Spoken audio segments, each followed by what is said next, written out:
And I'm calling the joint meeting of the Hamilton Planning Board and the Hamilton Select Board to order. This meeting is being recorded. At this juncture, I will take roll call for the Planning Board.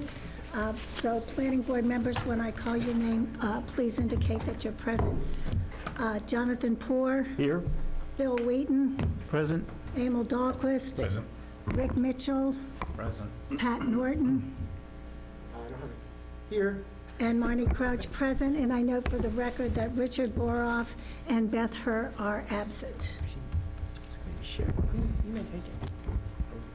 All right, it is 7:05, I'll call it. I'll call the Hamilton Select Board to order. We'll take a roll call for the folks that are in the room. We'll start with Caroline. Caroline Bull, you present? Jamie. Jamie Knutson, present. Sean Farrell present. And did I see Tom online or no? Tom is going to be running late, but he will be coming via Zoom. Okay, perfect. Bill Olson may be here late as well. He has a family emergency he has to deal with.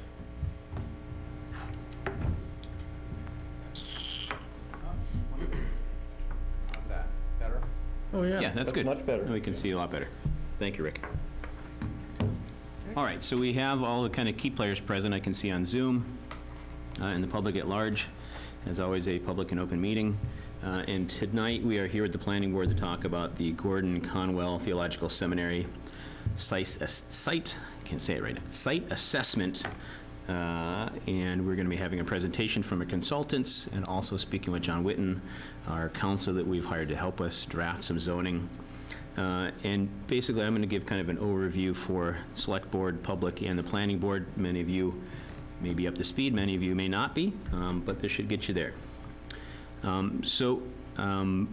We had heard over the summer that the seminary was looking to sell the property, or at least some portion of the property, and Joe, myself, and Rick Mitchell put our heads together, and we got together and reached out to the seminary and started a conversation that has led us to where we are today. And basically looking at rezoning the property and its best use for both the seminary and the town for future generations, because this is one of the largest properties we've had come up for sale in Hamilton in probably a very, very long time. So we've been working with the seminary since, I think, end of August, early September, working with consultants that Rick and I and Emil at some point had interviewed, and we hired 2 different consultants, and they've kind of joined a super group, and we've put them to task to define some of the market value, what may happen at the property, and biggest and best outcomes for both the seminary and the town for future tax revenue, and keeping whatever character we're looking to preserve at that site, and also get kind of our bang for the buck out of it. And since then, we've had the consultants do quite a bit of work. We've had a butters meeting early on. We've had a community meeting at the community house. We're looking to have another one coming up on the 26th. Is that right? Am I saying that right, Joe? Is it the 26th? Yes, Thursday the 26th at the community house. Thursday the 26th at the community house. So kind of our second series of public engagement events where we'll be asking the public for some more input. David Gamble and Barry have put together kind of some of the, I'm going to forget the word now that we've coined, the characteristics is not the right word, starts with a P. What am I looking for? Principles? Principles, right, key principles. And the planning board has also started working on that as well. And we've got feedback from the community, and they've compiled that. And so tonight we're looking to kind of take the next steps and get everybody kind of up to speed to where we are. And during this process, we're looking to basically, protect the abutters, the town and the environment. We have John Whitten, as I said earlier, who is our counsel to help us draft some zoning language. Let's see if I've missed anything here from my list. The development agreement. Oh, development, thanks, Martin. We're currently or about to start working on a development agreement. And for those that don't know what a development agreement is, that is basically everything that wouldn't be in the zoning. We can say between the seminary and the town, we agree that X we don't want to happen there, or other options. Say if it's heavy industry, the college and the town agree in some way. We haven't negotiated yet, but I would assume there'll be some things like that in there where we say we don't want heavy industry up there, or I think the college, the seminary has expressed interest in not having any marijuana facilities on the campus. And the town, I'm sure, will be fine with that since we have zoning against that. But those will be all worked out in the next handful of weeks with the development agreement. And John, have I missed anything with development agreement details? I don't believe so, Mr. Chairman. I can say another word or two about it, but that's a good introduction. Okay, perfect. And then basically the goals for this meeting are the update our key decision makers and the public on progress and initial findings, lay the foundation and framework for the zoning changes for the property, and then get feedback from the planning board and the public at large over the next handful of weeks as we draft a new bylaw and hopefully bring it to our April town meeting warrant. And so at this time, I'll introduce our consultants, David Gamble and Barry Abramson, and also John Witten, our counsel, who you've met, I think, at your last meeting when we watched together. I can't remember how we said it at our pre-meeting here, but basically, Barry, if you want to kick it off and introduce your overview and your economic finds and your architectural, et cetera, and then we can kind of, you and David can take it over from here. Okay. Hello, everybody. Pleasure to be presenting to you, even though you're tiny little people on my monitor, and I'm probably pretty small on yours. I'm Barry Abramson, president of Abramson and Associates, Inc. I am a real estate and public-private development consultant with over 40 years of experience, the last 28 years on my own with my own company. And I concentrate most of my work working on behalf of public sector clients and community or other nonprofit groups, helping them navigate the waters of real estate development, especially public-private development, to make sure they understand the opportunities and are able to capture as best they can their interests in that. The effort that David Campbell, who will introduce himself and his background, and I have undertaken has been geared to looking at the development potential of the seminary site, both from the private market standpoint, but also very importantly from the public interest standpoint. And we've basically looked at what the site could accommodate in terms of development potentials, what the market could accommodate in terms of what there'd be an interest in developing there, see how those co-align, where they do and where they don't, and then looked at it from a cost-benefit standpoint, which is something that we've gone a long way with, still in progress, so we're not going to present numbers on that this evening, but we certainly can speak to it. At that, I'm going to turn it over to David, who will talk about the site, its characteristics, and the planning principles that he's been leading as our public engagement lead on this project. David, take it away. Thank you, Barry. Can you all hear me okay? Yes. Great. And thank you for the opportunity to meet. My name is David Gamble. I'm an architect and an urban planner. We're based in Cambridge, Massachusetts. And the vast majority of our clients are municipalities and institutions or authorities. We do a great deal of master planning for institutions. And occasionally we represent neighborhoods that might be under threat of institutional expansion. So this is a wonderful opportunity for Hamilton and really for the region, as I don't need to tell you all, you're in the crosshairs of these conversations every week or every other week. So we're delighted to be a part of this. This is a work in progress.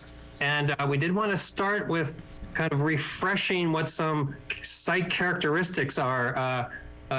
Sean, you were looking for the word. And I think part of it is just recognizing what is already there. And sometimes it takes sort of an outside perspective just to remind people what a great site this is, and what a great series of buildings. And if there's any super group, I think it's actually kind of the residents, because we love working in contexts where there's a great deal of engagement. And as was mentioned, we had a good turnout. I think there are 52 abutters to this 100-acre site, and we had a good turnout back in October. Over 115 people, I think, at the public meeting that many of you probably attended. And the goal there was actually to try to get out in front, and before anything gets put pen to paper, what might be some overall principles around which the community, the seminary can get together and agree upon. And in the absence of those principles, it's difficult to evaluate alternatives. So we started there, and so did the planning board. So I just want to start with, I think, our 8, it could be 9, it could be 7, but what we think are really 8 conversations that incubated in these public meetings. And we'd like to continue to develop these principles because they matter. They're reflective of what the ambitions are. The first of which is that this process needs to be transparent. And we do have a meeting in a week and a half, and that whatever comes out of this work, it's part of these community conversations. We take community engagement serious, and I think so does Hamilton. So that's really the first principle, is trying to find effective communication channels to make sure that there's a back and forth. And we hope you feel it's moving in this direction. There were a lot of concerns, and I think rightly so, about the site being sort of cannibalized up in small chunks. And I can assure you that sort of the grand ambition is to make sure that there's a comprehensive vision for the site. In fact, it's the landscape more than the buildings that really creates that sense of campus character. And so the second principle, maybe it should be the first one, is to think long-term about the cohesiveness of the property. We're going to talk about clusters tonight, but I want you to, I guess I want to remind people that it's really the space between the clusters, the landscape, that's really precious and needs to be preserved. This is one of those remarkable views upon entering the seminary from the main road. And that landscape has topographic conditions that in some cases might actually inhibit development. So there's concerns that that growth might kind of cannibalize certain sites. But here in this view, looking towards Kerr Hall, one sees that there is a pretty significant grade change here. Now, that can also be a benefit because one can work with the topography to try to, if there is new development, to nestle it into that landscape so that it might be sort of less impressionable than if the site were flat. In addition to those steep slopes, there's obviously a great deal of tree canopy that surrounds, I would say even buffers, the edges that this 100-acre site has with its surroundings. As you know, a great deal of wetlands can never be built upon. They're part of the character. And treading lightly, I think, on the earth is an ambition that any smart development entity would try to do, because you wouldn't want to erode those characters, and certainly you want to be very careful about water runoff and sustaining those portions of the landscape that are really precious and are part of a larger system that even transcend this site itself. So being a model of sustainable development should be a planning principle. And that includes the trails and the networks, and again, those linkages. So this is an example of a path up to Kerr Hall that is quite steep, but it's those trails and connections that the public talks a great deal about, the public nature of this landscape and how whatever happens here, should strive to continue to make it be a place of movement and patterns. As you know, there's a collection of buildings here, some more recent than others, but there are remarkable artifacts from the site's history, including 3 that went back to its former glory when it was a single site. So in here, the retreat house, which is 14,000 square feet. It provides a variety of uses now. It can provide for a variety of uses in the future. So maintaining those historic resources where possible and even celebrating them. There were discussions about housing affordability. And I think another principle here is taking advantage of this site to address, well, a lack of affordable housing, vulnerabilities, incorporating additional residential typologies that might actually expand Hamilton's opportunity for housing. So there are approximately 209 units on the site today. These are units E and F off to the side. I'll show you in a moment. And promoting that housing flexibility should in fact be another principle. And then lastly, given the site's constraints, the topography, the wetlands, the tree canopy, et cetera, there are a few geographies that are more likely to be redeveloped than others, including what is known as the Frisbee Golf Area, the Frisbee Golf Area, about 6 acres that you see here, somewhat contained in the middle of the site, less visible from the edges, fairly flat, and one wants to be realistic about that as an opportunity for addressing some of these other goals. I want to go through a few mapping analysis, and then maybe we can come to questions, but then following the spatial analysis, Barry's going to talk a little bit more about the uses. So planners tend to rely a little bit too much on plan drawings, looking from above, but we're going to show you just a little sequence here. And if you were at that public meeting back in the fall, we began this analysis. So the orange dashed line is the boundary of the seminary's campus, and it tucks in because the properties here along Bridge Street that were sold off, and I think that ignited the community's concerns about sort of the parcelization of the site, and maybe if that resulted in this comprehensive planning effort, that's a good thing here.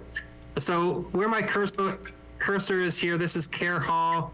This is the library, the academic center, and the chapel. We've been through all these buildings multiple times. Here in the more or less in the middle along Graham Way is the retreat house. We have Pilgrim Hall, which was the former stable.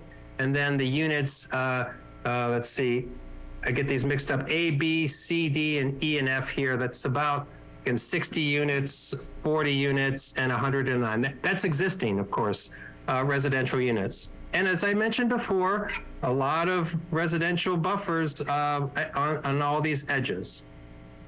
So if we just think about the roadways that split the site, Graham Way as the primary entrance, Pew Lane here, obviously Woodbury and Bridge Street skirt fairly closely to the seminary's boundary here along the edges. So there are existing rights of way that begin to subdivide the site. The topographic conditions are pronounced, and these little white lines represent increments of elevation, and the closer they are, the steeper it is. So of course, up in Browns Hill, where my cursor is here, this is where the reservoir is. This is the high point of the county. It's amazing, great views. And then it gets pretty steep down to the middle of the site. And again, in this area where the distance between the lines get greater is where it's more flat. That's this central area. And of course, it continues as it moves south here. North is, in this case, to the right. So this is the south area down on the wetlands. So the topographic edges impact the site. In addition to the wetlands shown in blue are the mature tree canopy areas. So again, what you're seeing is that there's kind of large buffer areas that I know are kind of important to maintain or even bolster in some cases. But if you take those away, given the slopes or the canopy or the heritage landscapes, you see smaller geographies of likely development. So if I'm a resident and I'm sitting here thinking, where can growth occur? It's not 100 acres of development, not nearly that.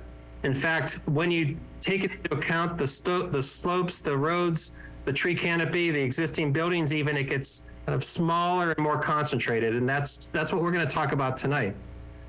There's a sanitary system that slices its way through the campus, as you may know, down to the water treatment facility here. And that itself has a buffer zone around it. So the good news, I think, from a redevelopment perspective is that on the one hand, it's, yes, a continuous campus. On the other hand, there are more discrete areas that could be redeveloped over time as development pressures ensue. Including up here, we're showing, I'll just show the yellow again. This is those reservoir underground tanks on Browns Hill here next to the academic center and the library. Okay, so this is a plan. I'm sorry if it's a little bit washed out on your screen or if it's too light, but this is the same drawing, but removing some of the other detail. So here you're seeing, again, Care Hall up on top, and then more or less the retreat hall in the center. And these drawings, again, are still in flux, but there's a notion that there's an upper campus, a middle central campus, a lower campus.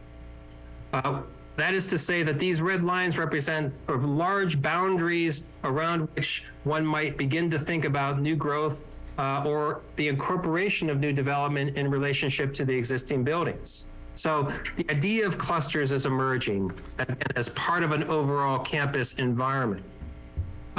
This is actually coming from a sketch the planning team had put together, which is, I think, quite smart, which is these edges around the campus are really quite distinctive, not just in preserving the views from inside the campus, but also in what you might see from outside the campus. So these view corridors, both what you would see from the outside and also what you see from the inside, are really important. And here, this image of up on Browns Hill, where you see out to the east or to the west, or even the entryway into the campus. This is something that should be kind of celebrated, even in terms of the site's transformation. And then these wetlands and steep slopes, they begin to define these edges in ways that are actually quite important, and again should be preserved. So the drawing that's emerging is something like this, and if I'll just highlight it. I can't quite annotate on this, but the orange is what we're calling the upper campus, and that actually has two areas to it. The central campus would include the retreat house and the Pilgrim Hall. And then the lower campus is essentially three little sub-campuses that were just drawing boundaries around those existing buildings because there are wetlands between them. So an upper campus, a central campus, and a lower campus. And then within that, so here if we zoom in a little bit more, this is again at the top, there's the area around Care Hall, and then there's also an area around the library, the chapel, and the academic center. So the relationship between these would be important, but one could imagine the Care Hall, which is really the iconic steeple, the high point on the campus. One could imagine some redevelopment there that might be separate or independent of what might happen here. We heard probably a dozen times before we actually got to visit it, New England Biolabs. People constantly talked about that as a great model. It is great. It's great because it incorporates some existing buildings like this on the right-hand side, which is their offices. They nestle the buildings into the landscape. They park below the buildings. And the buildings themselves are not mammoth. The one on the upper right, the first phase of that, which was an international competition, is about 140,000 square feet. How big is that? Well, if you take the buildings that are up there now, the academic center, the library, the chapel, and the Care Hall, that's over 160,000 square feet. Just those existing buildings. So they broke that down. The architects, the developers, they broke that scale down in a way that didn't overwhelm what's around it. Now, it should be mentioned that this is an exemplary model of a building that fits in its landscape. There are high standards that really require that drove this. And I think, again, Hamilton should sort of make sure that what gets done is at this kind of quality, at this caliber And they even have a water treatment facility that I've never seen before. It actually accommodates all their waste and future waste 100% in this very remarkable building atrium that they incorporated on their campus. So from above, and I just want to show you this because I want to do a scale overlay. This is that phase 1 of New England Biolabs. There's a atrium that runs down the center that combines these two buildings. This is the old estate, and then this is their new building that's, I think it'll open this year. This new building is about 100,000 square feet, and the first phase was 140,000 square feet. And this is not a design, and certainly we're not proposing this, but we were just curious to see if in fact that 250,000 square feet, 140,000 in the first phase, 100,000 in the second phase, which is here. If one were to overlay that on top of Care Hall, including their existing building here, that fits on this upper campus, actually on that site of Care Hall. So again, please don't misinterpret this as what we're proposing, but we were kind of fascinated to see that something at that scale, if it's done well, could actually locate itself on the top of the hill. More likely is something like this, which is, here is Care Hall. It's actually two back wings that are quite narrow, about 40, 45 feet width, which is too narrow for a housing conversion. It more likely is that a development could locate to the rear of that or to the side of it, where one uses the slopes in productive ways. In other words, put parking below the building, move the building scale down so it doesn't seem as impressionable or as large from the perimeter. And we're just beginning little studies like this, which we hope to advance in the public meeting for clarity. Here again is that Care Hall. And there's great potential to reuse that building, to connect to it, just like New England Biolabs, to adding new uses, injecting new life into old buildings. So we think that these two little ovals are potential sites for new development that could preserve the historic structure but still add value to it. Across the street, I know I'm moving quickly, but we will certainly come back to any of these drawings. Across the street, here again is the library. This is about 40,000 square feet, this square. The academic center and the chapel, built at different times, but somewhat connected here. And one could sort of imagine new development where the library is, perhaps where the academic center is. The site's somewhat constrained by parking that drives so much here, so less development potential in some ways across the street. But nevertheless, one could also reuse the existing buildings. The library has pretty high floor-to-ceiling heights in the first floor, which would lend itself, as Barry will describe, to a variety of reuse scenarios. I'm just going to move to the central campus, and then we can talk about the lower. That's actually a little bit easier. Here, this is a pretty geography. And again, it's fairly flat in this area, and then it actually has some steeper slopes between Pilgrim Hall and the retreat house. And if we zoom in a little bit more, in conversations with the seminary, they really saw relationships between the retreat house and the Pilgrim Hall. And so I think that relationship here, matters. We're including, therefore, the retreat house, Pilgrim Hall together with the retreat house as part of the central campus. Now the blue line would represent the perimeter, but as I mentioned previously, there's a great deal of tree canopy here, and there's steeper slopes, and so there would be almost an architectural exercise if one were to begin to lay out building footprints. And I think that it's premature at this stage to actually put down sort of exact building footprints, because we're trying to determine capacity, relationships, sizes and scales and uses. So we stopped a little short. I'm sorry to disappoint you if you're looking for them, but we do feel like this is a fairly large geography within that grassy area.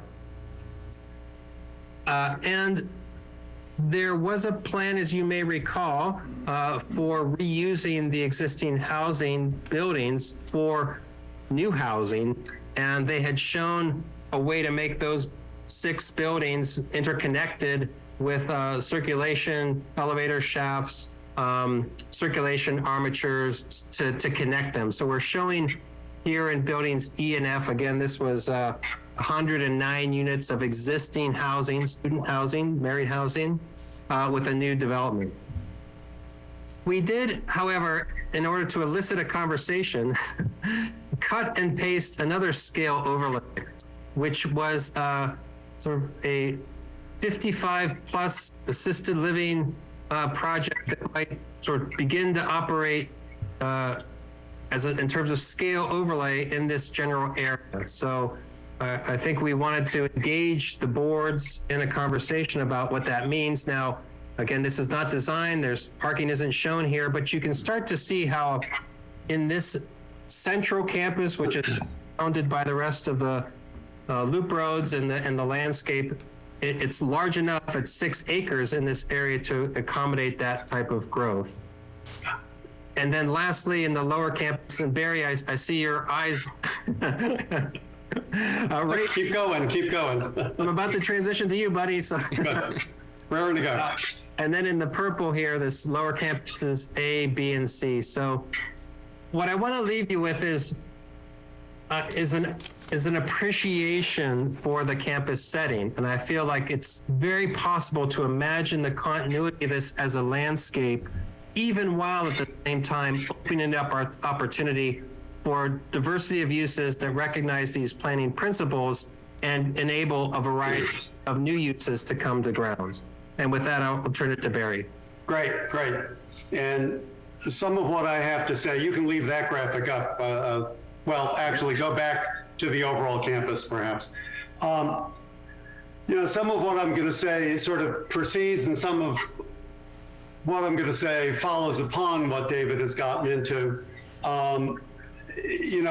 Looking at the various reuse potentials for the site, obviously the current as of right, based on zoning use is, aside from simply nonprofit educational institution, single family, large lot, 40,000 plus square foot lots, single family housing.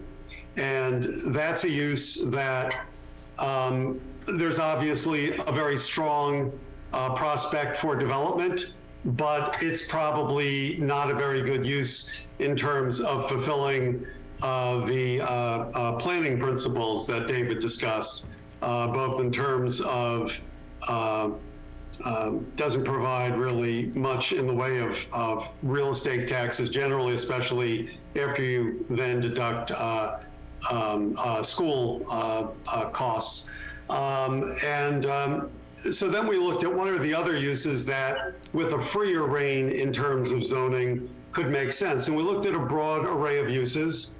Some of them, such as new apartment buildings, there would be a market for that, but again, not considered as favorable use in terms of the planning principles. So we ended up settling on really a fairly small handful of potential uses that seem to be a good fit, both in terms of market prospects and in terms of how they fit with the characteristics of the site and buildings, and with the planning principles. And those uses are on the residential side, 55 plus ownership, new construction, and those tend to be active elderly, 2,000 to 2,500 square foot houses with much of their square footage on the ground floor, as well as two-car garage on the site. Relatively low density, but obviously very strong as an ownership use. It's fully taxed, close to its actual market value, and no school kids, so it's just a pure winner from a fiscal standpoint.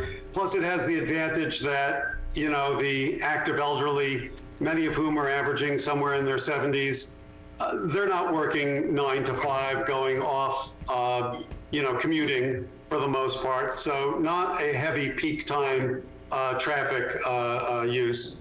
A second residential use that clearly made sense to us was, especially when you consider the principle and objective of sustainable development, was reusing the existing apartment buildings that were built for students, but using them for apartments that are not restricted to students. And the previous proposal that was made had them all as affordable. We have, that's certainly a potential, but that's to a large extent something that the planning board and the town selectmen, select people can determine how much and how deeply affordable they want a reuse of those buildings to be. It could be something that's more a mix of market rate and affordable, deeply affordable, or just, more workforce housing could be possible. So there's a broad array there, but that, would entail having some kids on the site. But again, in the studios, the 1 bedrooms, there are some 2 bedrooms there and 3s, but that kind of a mix would not generate a lot of kids. So that might be a fiscally relatively neutral kind of project. If it was a rental project, if by some chance it was done as condominiums, that tends to be higher value, but we think it would be more likely that it would be redeveloped as rental. So call that a fiscally neutral kind of a project, but it would have the benefits of sustainability in terms of reusing existing buildings where they sit, and it would also go a long way and beyond solving affordability issues in the town, even if it was done as a 40B project, a friendly 40B, where 25% of the units were affordable at 80% to those with 80% of median income, which is really workforce housing and not deeply discounted. That would more than satisfy the 40B requirements that the town is not short on for 10% of the housing stock being affordable, and would relieve the town of concerns about 40B and provide a cushion as that gets reevaluated with each census. It's not a one-time calculation, it's redone over time. So the more units that are added over time, the higher the number of affordable units required is to meet the 10%. And this would provide, currently, you could certainly meet that target and provide a cushion against future increases that would be required. Another opportunity that we saw, perhaps in lieu of the 55 plus ownership housing, which are kind of like either single families or duplex units typically, would be senior housing. And that would be for those certainly further along the age and physical condition scale. And senior housing could be assisted living, some combination of assisted living, memory care, possibly combined with independent living, which is a lesser service for seniors who maybe, just have minimal service requirements, but may age into the assisted living. That would be a use, again, no tax revenues, but no kids. So it'd be a fiscal winner. And it would also be providing opportunities for those in the community, either for themselves or their parents, to have a high quality facility in the town nearby with, again, very minimal impact, because the residents of these things tend not to drive, and the employees are working on shifts that are different than typical commuting shifts. Might be a 7 a.m. to 3 p.m. type of shift, and then a 3 p.m. to whenever that is, 11 p.m. So you're not seeing a real burden on the peak commuting hour traffic. those are the major three opportunities from a residential standpoint. And we'll talk about how they fit on the site in a little bit. On the commercial side, David spoke to the New England Biolabs model as one that, is kind of an aspiration, we would say. That would be a wonderful thing. Clearly a new life science campus would generate, very high tax revenues, relatively low employment compared to a typical office. But when you look at a New England Biolabs, they're not, there's not a New England Biolabs opportunity every day. That's once in, once in a market cycle, maybe you find it.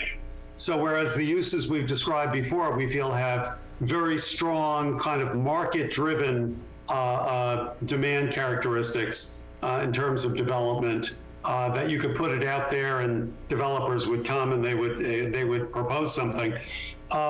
For life science, for a new campus, that's more user-driven. And I'd say over the course of a few-year marketing period, you could get lucky. You could find a campus-type user of that size that David was describing for New England Biolabs. Or you might find smaller users who maybe are looking to occupy some of those existing buildings or do it in more of a building by building basis, 50,000 square feet at a time, let's say. The library would be a good opportunity for a user like that. So you could see some combination of either all new life science campus or some mix of old and new, or perhaps maybe just as a starting point, or maybe that's the end state, reuse of some of the buildings. And we do think commercially, life science or, for reuse, maybe some type of office could make sense. Again, office is not a market that's thriving at the moment, but over time, the existing buildings could have office uses or life science. As you look at how these things fit on the site, clearly the upper campus, occurs to us to make the most sense for the commercial use, given the buildings that you have there, some of which may stay, some of which may be truncated, like a couple of the wings on the Kerr Hall, a couple of the wings in the back there, towards the left of the main, there you go, that's it, are kind of skinny and maybe they get lopped off. They don't contribute anything generally to the iconic nature of the building. You can see that combined with a new structure. The library could be reused, or the library and academic center could be reused, or they could be replaced with a newer building that would be more suitable, let's say, for a high-quality life science tenant or user. As you look at the central campus, again, if you hit the jackpot and found let's say another New England Biolabs that wanted to have a very large campus, you could see the upper campus and you could see the central campus used for that, conceivably. Alternately, the central campus can make a lot of sense either for the 55 plus housing, and we think if you took the entire site, holding aside, let's say, just the retreat house, which is sort of the most precious jewel of a building perhaps that you have on the entire site, you might be able to fit 50 to 60 55 plus housing units on the rest of that site. If you were to preserve Pilgrim Hall, if you were to preserve the lawn between Pilgrim Hall and the retreat house, maybe you're getting half of that. Maybe you're getting 25 to 30 of those as a ballpark number.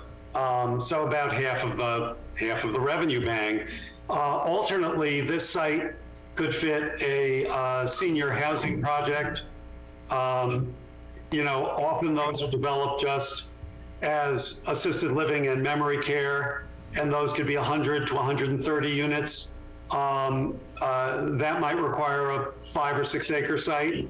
Sometimes they're also developed with an independent living wing. That's what David showed as a footprint. Was that larger project that might be about 200 units. It would want surface parking to make sense. So probably for a 200 unit project, you'd want the entire site, perhaps save for the retreat house. But if you wanted to preserve that upper portion between retreat and Pilgrim Hall, you still might be able to fit a assisted living memory care project of around 120 units. Those are the kind of choices that you have.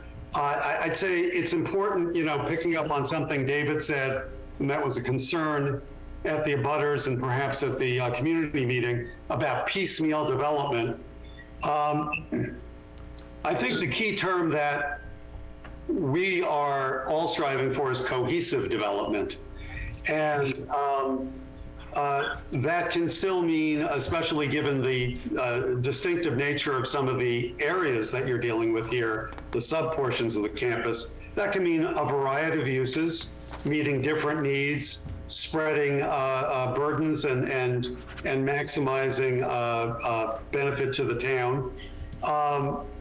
They could be developed by different developers, and honestly, the developer who does a 55 plus or a senior living complex is not the same developer who's doing life science, and they're probably not the same developer, either one of them, who are rehabbing the student apartment buildings to apartments. But that's okay, because the zoning and the development agreement, if it's well crafted, acts as your safeguard to have a cohesive development, even if they're developed by different parties for different uses at different times. At that, I'll turn it back over. David, do you have any more comments that take off from what I've said, or should we just go back to perhaps John at this point? I think we can transition to John, and if people want to return to an image, we can do that, Barry, but. Right. Thank you, Barry and David. And John, just before you get started, I just want to say that Tom Myers on the Select Board has joined us, as well as Bill Olson is present as well. And my apologies for earlier during my kind of introductions that I forgot some of the other key players. We have Ken Barnes from the seminary, Mayor Wen Walters, and also President Scott Sundquist joining us tonight, who can participate in this conversation at any point in time if they feel fit. And ask any questions. And just before John talks, and I think it's important, John's going to help us kind of get a framework of what he's looking for from us tonight moving forward. So that might help kind of guide some of our questions and comments and et cetera as we move on after John's done talking. Thanks, John. Go ahead. Sure. Thank you, Mr. Chairman, and good evening, members of both boards, and to the public as well. So you've heard a lot already. I'll be really brief and be happy to answer any specific questions. So we're talking about two things that work in tandem. One is a zoning overlay district, which the planning board and town meeting is very familiar with. And the other is coupled with that, kind of a belt and suspenders approach, a development agreement, which is a fancy term for contract. So the college would be executing a contract with the town, and that contract would run with the land for the longest period negotiable by law. And that contract would impose additional restrictions on the property in addition to the zoning overlay district. The reason for the belt and suspenders approach is that zoning is mercurial. It can change next year, it could change 15 times over the next 30 years, but the contract would be binding and the two would work together. So it's a really nice approach for cities and towns in Massachusetts where there is such broad protections for vested rights. Chapter 48, Section 6, the planning board deals with it all the time. And the contract allows for flexibility in zoning, and zoning allows for flexibility in the contract. I think what David went through tonight is really what we're discussing, which is what areas of the site should be protected, what areas of the site can be developed further in the context supported by town meeting. And the way I would urge the planning board to think about this is through the use of either by right, so no restrictions on or no adjudication on the application of a particular use. It is by right, as long as it meets the minimum qualifications of zoning.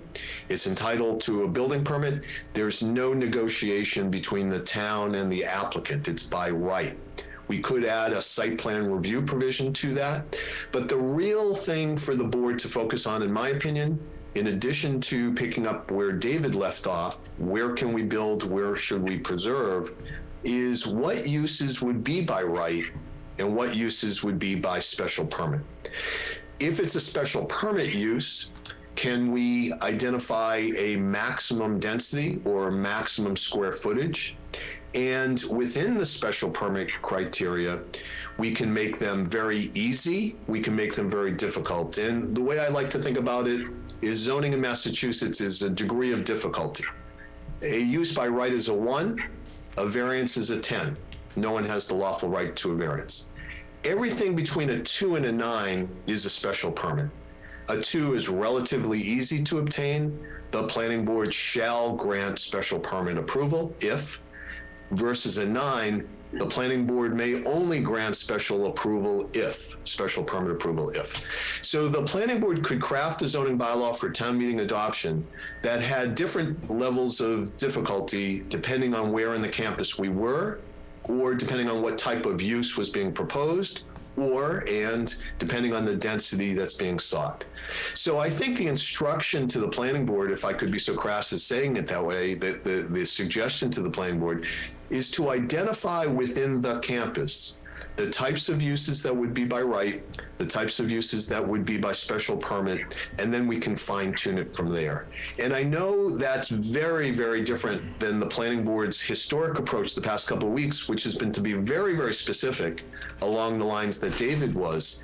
But I think before the board gets back to that specificity, we should take a step for a more global review, which is what are the uses we want to encourage? What are the uses we want to not have on the parcel at all, period, a prohibition? And then within that, what uses will require a difficult special permit versus a relatively straightforward special permit? And then we can apply site plan review to everything.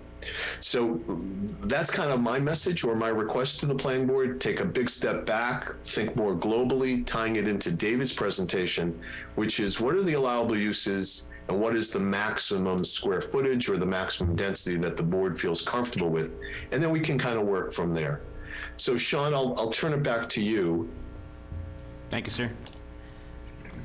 So I see everyone's been taking notes as they've been listening. So if you have any questions, comments, if you just want to jump right in to kind of talking, as John said, globally about what we want, what we don't want, what we think we want to do by right, what we think is a kind of, in John, I thought it was great, kind of the levels of special permit, I think is good to look at that as well. So I'll open the floor, and Marnie, if you want to. Well, add anything. before we actually, You need to talk into the microphone. oh, I'm sorry. Before we even go there, I did have one question. Pilgrim Hall is a unique building on the site, but I heard no mention of any potential use for that particular building. So I wondered if that had been considered at all. Yes, it has been considered. You know, we look at the Retreat House and Pilgrim Hall as sort of similar size, similar vintage, but sort of not similar in that the Retreat House is was built as a residential building. We feel that it has, it's probably the most precious building on the site. That's at least my outside take on it. Others may view it differently. That building, I think, certainly would lend itself to, let's say, as the most basic bread and butter use I could think of for that, high-end residential condos, probably 10 units, not a big deal. Alternately, it could be if the lower campus was, and that would be compatible with the residential uses, on the rest of the central campus. If the central campus were by some chance to become life science, it could be offices, which would make a lot of sense. And that building would require a good deal of renovation, but not an extraordinary amount of renovation. So it would be strong from a development standpoint. Pilgrim Hall, on the other hand, it was built as horse stables. When you go into it, it's, you know, it's kind of, for all intents and purposes, it's a shell. It would be a much more extensive renovation, perhaps for not as grand a end product as the retreat house. So it's conceivable that it could be redeveloped for residential, let's say, as a basic use, but not a slam dunk that would be feasible. Maybe it would be, maybe it wouldn't be. And then again, as with the retreat house, it could be for other uses, renovated for other uses. But again, that's not necessarily a market question. It's more of a user question. It's, you know, are there community uses for either building? Are there municipal uses for either building? We're not aware of such uses. Those would make sense for that building. So that one is a question mark. The other thing we'd mention is that there is a possibility that that area, to allow the rest of the central campus to be developed, you know, that area might make sense to have some kind of retention pond, which, you know, could mean that building might be sacrificed for that. But again, it's up to the planning board and the select people to determine whether that's a building that there's a mandate that it must be reused or not. Probably, you know, demanding it be reused or at least not knocked down won't really preclude other development. It just might limit other development, and there could be a challenge in seeing its ultimate redevelopment. Sorry, that's a longer answer than I intended, but it was complex. Two other questions, and you can answer them in sequence. But one is, did you consider any civic use? So, for example, making the site accessible via walking paths to the community at large? And then also, did you do any investigation of potential commercial uses at a much smaller scale than what would be contemplated in the upper campus? Let me address the second question, and then perhaps David or someone else would like to address the walking trails question. In terms of smaller commercial uses, you know, you look at a building like Kerr Hall maybe, and think, oh, it could be, you know, some kind of an incubator or maker space or an array of small businesses in there.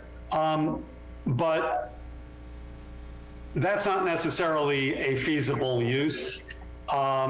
Maybe you could find a developer who would say it could make sense to do that. It would be worth their while. I don't know that it would generate much revenue for the seminary. It may or may not be feasible. And the market for it would be questionable, just in terms of, you know, it's not a standard commercial site. A lot of small commercial users would rather be near an array of other commercial users, mass transit. You know, they'd rather be in the town center. More likely, they'd rather be in Beverly at Cummings Center if they were, you know, doing something like that. I couldn't rule it out, but I don't think it doesn't jump out as one that you say, gee, this has a strong prospect for development.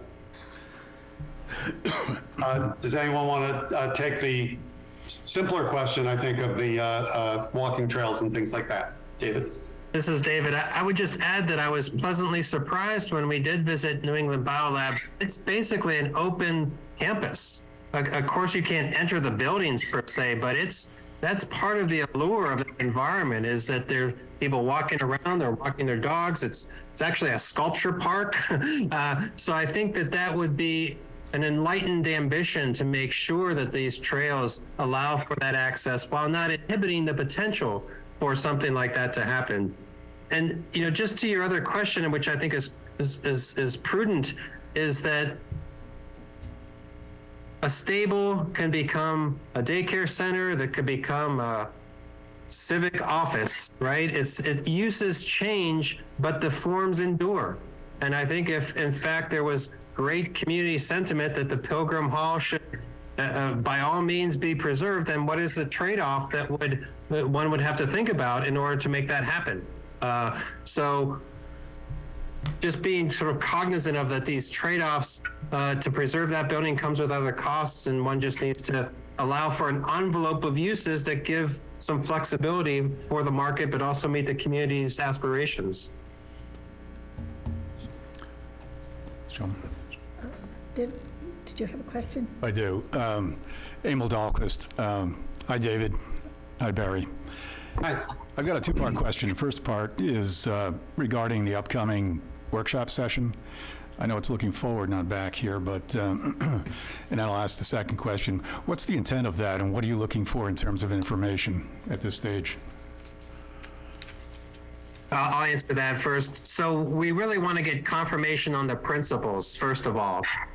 In fact, there's a number that are floating out there. We are working for both the seminary and the town, which has been a very productive relationship.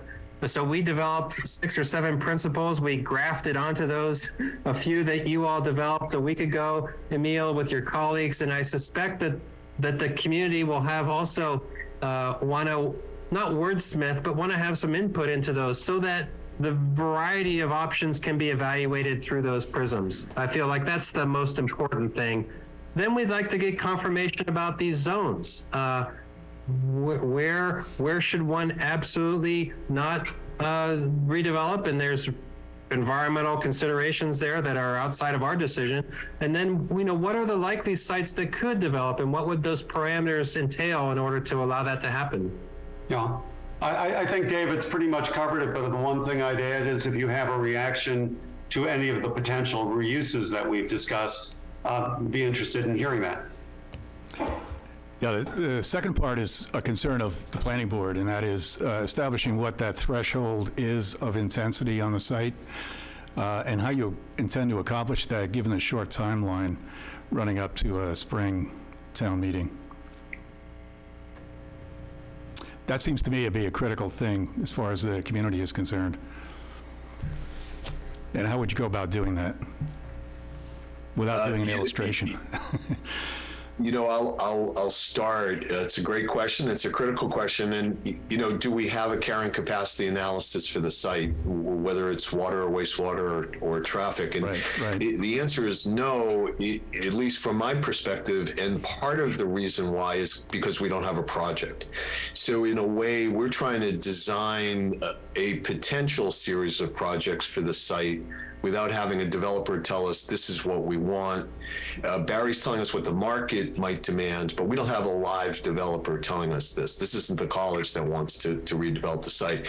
So my advice to the planning board would be to proceed really cautiously, to not allow a zoning overlay that is too loose, too unspecified, too untethered to the things you care about. So because we don't have carrying capacity analysis in terms of either groundwater quality or wetland quality or stormwater runoff, we do know, and I think back to David's point, we do know these key principles. And I listened carefully to the prior presentation. The key principles focus on preserving the beauty of the site. So what I would recommend to the planning board is to be very conservative in terms of maximum carrying capacity and setting maximum densities, and be really, really circumspect in terms of what the potential allowable uses would be. What the planning board could give to Gordon College and the subsequent developer is uses by right as opposed to by special permit. So the trade-off is perhaps less intensity, but easier permitting. Less developability, but more certainty in terms of approval. And that's the delicate balance that I think we're after here, because we don't have a particular project which we're trying to shape the zoning around. We have a blank slate, so to speak, and we're trying to ensure that the resulting zoning won't overtax the site, but more importantly, won't denigrate the principles, or from the principles that the board has set and that the town has established all these years. So it's a long answer, Emil. I would say we don't know. And because we don't know, I think the planning board wants to approach this really carefully. And you have, very conservatively. I have a follow-up to that. I think that we're a bit hamstrung if we don't have the development agreement, because the development agreement could very definitely affect what the planning board even contemplates. And then the next question I have for you is one of timing.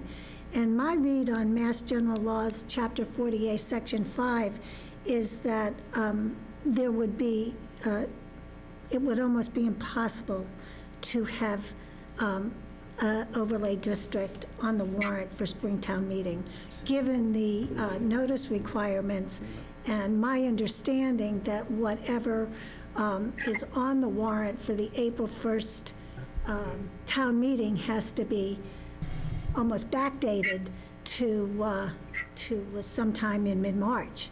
So this whole process, another public forum, and then coming up with a final version of an overlay district that the public can comment on at public hearings, which requires, considerable notice. I'm wondering about your take on the feasibility of getting this job done in the time frame that everyone has been shooting for. But it's really a practical question based on your experience. But we're not, I understand the, as of right and special permit and all of that kind of stuff, but we really don't even have the latest input from the public to guide our thought process. And, what does the public think of as of right? It's not a determination necessarily of what the planning board wants. It's really how the public reacts to these concepts. So until we hear from them, we can say whatever it is we want, but it might not pass muster with the citizens and the abutters. So there's all these moving parts that are pretty much a grave concern of mine. So I really would like your view on the timetable, the development agreement, and your experience, if you have any, with respect to how the public responds to as of right, and how circumscribed that as of right has to be before there's buy-in by the public. So thank you, Madam Chair. I understand those questions, and they're really important. I can say that from a drafting perspective, I could have a zoning overlay draft for public and the board's review by whatever deadline Joe tells me the warrant is closing and or placeholders need to be met. So I could do that. Whether that's politically prudent, given the pressure, Madam Chair, that you've talked about and the public's concern, I'm going to leave that to others. I have had a lot of experience dealing with cities and towns in my career, and I hear what you're saying. I think the public's sense of being rushed usually means it gets defeated at town meetings. So 2/3 vote. 2/3 is never easy to obtain in a controversial matter. Having said that, like I say, I could draft both the development agreement and the bylaw in whatever time frame you tell me. You would have sufficient time for an annual. You'd certainly have sufficient time for a special within the annual or a separate special. But again, I leave that up to the select board and Joe's office. I can meet whatever deadlines you would like. Politically, I'm going to defer to the board in terms of whether that's too rushed. In terms of the by right versus special permit, the public is always nervous about by right uses. I know the North Shore pretty well, and I can tell you that if there are too many uses by right, that are untethered to maximums, that causes a lot of concern. So I think the way to at least alleviate some of the angst, and as you said, Madam Chair, is through the development agreement. These are contractually given away by the college, things that could never happen on the site. So that takes away a lot of the mystery and the unknown. Well, what if this or what if that? The by right uses, though, have to be, in my experience, really specific with real clear density or square footage or floor area ratio maximums. If they are articulated as maximums, then the public can have a sense of, well, if all of these uses by right were to be developed, how bad would it be? What would this do in terms of traffic or wastewater or stormwater? So I think the devil's in the details on the by right uses, and you're absolutely right. But I think you can develop an overlay with by right uses, provided that we've already formulated just how much it could be if it all got built out by right. And the same thing with special permits. So that's kind of what I meant by the carrying capacity approach. Once the zoning is drafted, we could take a look at it and say, if it got built out according to its maximum allowable use by right and every special permit got granted, we'd have a development that is unacceptable in the town of Hamilton. So we can scale back on some of the by right or some of the special permit uses. I think you kind of have to play with those scenarios before we can get a sense of, yeah, this is the right formula. Because again, we don't have a project that we're trying to tailor this to. We're writing for a bunch of potentials based on Barry's research and David's design. Well, if all those potentials got constructed by right or by special permit, what would the end result be? So it allows us to kind of project forward. I'm not nervous about by right uses if they're circumscribed. They're very specific. They're tailored to a concept plan, which is really what David was showing earlier. They have maximums, and they are linked to, as you said, Madam Chair, a development agreement, which takes a lot of the mystery out of the future development of the site. Can I ask that the board, get several examples of development agreements that actually exist, that actually were enacted, that involved, a little bit of sophistication and multiple uses, so we can get our hands a little bit better around the kinds of things that can be regulated and how they're regulated by a development agreement. I mean, talking about it in generalities, in this case, I think doesn't help. It would really, for us to, and I think for the town too, to feel comfortable about it, we really should have some examples and try and figure out on our own how these work. Okay? Be happy to provide those to the board. I have provided to Joe a really good example that I've used in the past. It's for the digital site in Maynard, but it was for a specific project. But I'm happy to send to the board other examples. A development agreement is often challenged as kind of akin to contract zoning. It's not. A development agreement has been challenged as trying to bargain away the police power. It's not. Development agreement links to the zoning bylaw, and be happy to send through Joe other examples within the Commonwealth. That'd be great. Mr. Wheaton, I have just one more question for you, and then I really want to open it up to the other planning board members and, of course, members of the select board. But as of right development, can that be subject to site plan review? Yes. Yes, as of right is often subject to site plan review with a threshold. The threshold could be square footage. The threshold could be number of parking spaces, which was a very old school way of doing it. We don't like to do that anymore because we're reducing parking requirements pretty much throughout zoning. So yes, the answer is yes. And I apologize, one more question. If you have any examples of overlay districts that might be applicable if amended to what we're dealing with at the campus, that would be wonderful if we could see that. Yes, well, tomorrow what I'll do is I'll send to Joe some examples of analogous overlay districts, a little apples and oranges, but I'll send you some of those and some development agreements as well. If the board would like, after you see what I sent to Joe, there are development agreements used universally across the country, usually in states that require comprehensive plans. So we see a ton of them in states like Rhode Island or California or Florida, but I'll focus on just those adopted and executed in the Commonwealth, and we can always go further. Bill, did you have a question? I have a few comments. Yeah.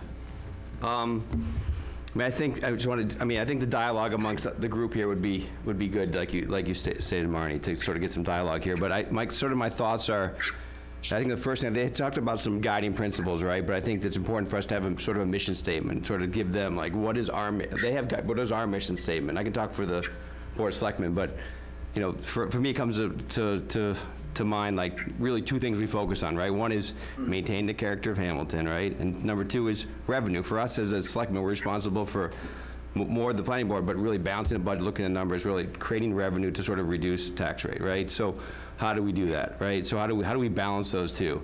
We go to town meeting, we've seen this before, we do a bylaw that's heavy towards special permit, and maybe it passes really quickly, but no developers want to get on board. We pass a bylaw that's more by right, and it doesn't pass, developer's going to step right up, but it's not going to pass at time. So it's that balance of how do you balance by right and special permit and have developers get on board with it. I've been a member of the planning board, select board over the past 7 years, and I've seen 7 projects, right, come in front of us, right? I've been involved with trying to rewrite the great estates that never worked, right? We did some Habitat for Humanity. Some have worked, some haven't worked because of issues. We've done Chabaco Woods, we've done the marijuana facility, we've done Patton Ridge, we've done Canterbrook, we've done Institute for Savings. The biggest problem we've had in all those developments has always been the abutter, is taking care of the abutter. And then the abutter gets momentum and develops sort of a consensus among the neighborhood. So I think whatever we do, we have to really consider, has to sort of start with what our mission statement is, what our goal is for the project, and then how we deal with it, because the abutters are important, right? And they're gonna create a lot of conversation and dialogue that we need to address. So, but I think we have to start with all those things, but I think we also start with what we know. We know they're selling the campus, right? And we know unless we get involved and help them sell the campus, it's gonna be, the only thing you do there is, right, unless it gets sold to another university or some sort of religious institution, it's gonna be housing, right? So are we okay with that as a group? And if we're not, then we need to really work hard and work together to find a better use for it that's going to maintain the character of Hamilton and create revenue for us that helps us and doesn't hurt us. So I think we need, as a group, I think their dialogue's great, but I think we as a group need to work hard together to figure out together as a group, regardless of our consultants, about we're the important people, we're the ones who are elected, we're the ones who are going to vote on it. What is our consensus? What is our mission statement? So we make sure that whatever they're doing fits within that. So I think it's important dialogue, but I think the dialogue amongst this group is going to be more important than that. So I want to sort of help get that dialogue discussion going. So those are my comments. Thanks, Bill. I have a question more for the consultants, back to sort of nuts and bolts. I appreciate those comments, and I'd love to talk about that more, but before we go to that, I'd just like to sharpen Marnie's earlier question, which is, could we get some results, a report, some sort of summary from the first workshop that would certainly inform the planning board's work? And the second question, unrelated to that, is one of the gating issues for density on this site is I think going to tend to be traffic and traffic safety. And so just a general question, any advice to the planning board on how to approach that question? Sure, this is David. We can absolutely provide you the summary from the first workshop. We have scanned every separate piece of paper that people wrote comments on, and we'll share that with you. So we tried to use those principles as a way to synthesize the comments, but you should see them in their original format. And then traffic and safety, although we don't have a sort of a precise traffic count, we do know what the general loads are based upon certain programmatic imperatives. So we know how much traffic is generated if it's a lab versus an office versus a residence, and that obviously impacts the carrying capacity of the network. But do we have a baseline of what the traffic was at the height of the seminary? Was there a traffic study when Harbor Light was looking at their potential thing? I know we had an older. I don't believe there was. I inquired more than once about that, and That'd be good information. I was given to understand there wasn't any serious traffic study done. Yeah. Yeah, there was sort of a very quick and dirty one that basically said, well, if they were redeveloped as 210 units of market rate rental, it wouldn't be any different than when it was student housing. And it was like, really? I don't think so, but, so the answer is no. There's no baseline. Yeah, there's no baseline that would give you substantive information. But we know what the enrollment was at some point, maybe, I don't Yes. know, but. Yeah, we certainly can get that from Yeah. the seminary. We know that, yeah. It was I believe it's just over a couple thousand, if I'm remembering correctly. Does that ring a bell to anybody? And there's some, You might want to recognize I was gonna say Ken or somebody, Barnes. maybe you could elaborate a little bit. Yes, at our peak, that campus served over 2,000 people a day. And how many lived on campus? On campus was about 700 residents, including children. And the rest were employees and students. I'd also just like to set expectations. We're happy to share the information that was gathered in the community meetings, but a reminder that the consultants were hired in partnership between the town and the seminary, and that we have a working agreement that both entities have to approve what gets released publicly. So we'll work on getting that back to you all this week, but it's not something that I could just have David or Barry send out to you. We'll get it to you this week.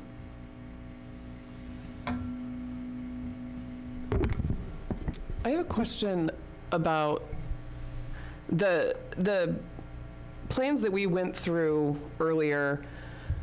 I know that they are what the market might look for, but I'm having trouble sort of understanding, like, I don't want to be the pickiest girl in the marriage mart in terms of like are people, I feel like the more special permit you get, the less people actually want to dance with you.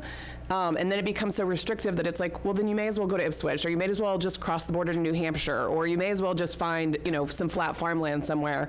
And is there any like SWOT analysis or key understanding of like what the market will actually bear, especially given that we have a bad reputation in this town for working with developers? And is there any sort of sense around where that gray area is?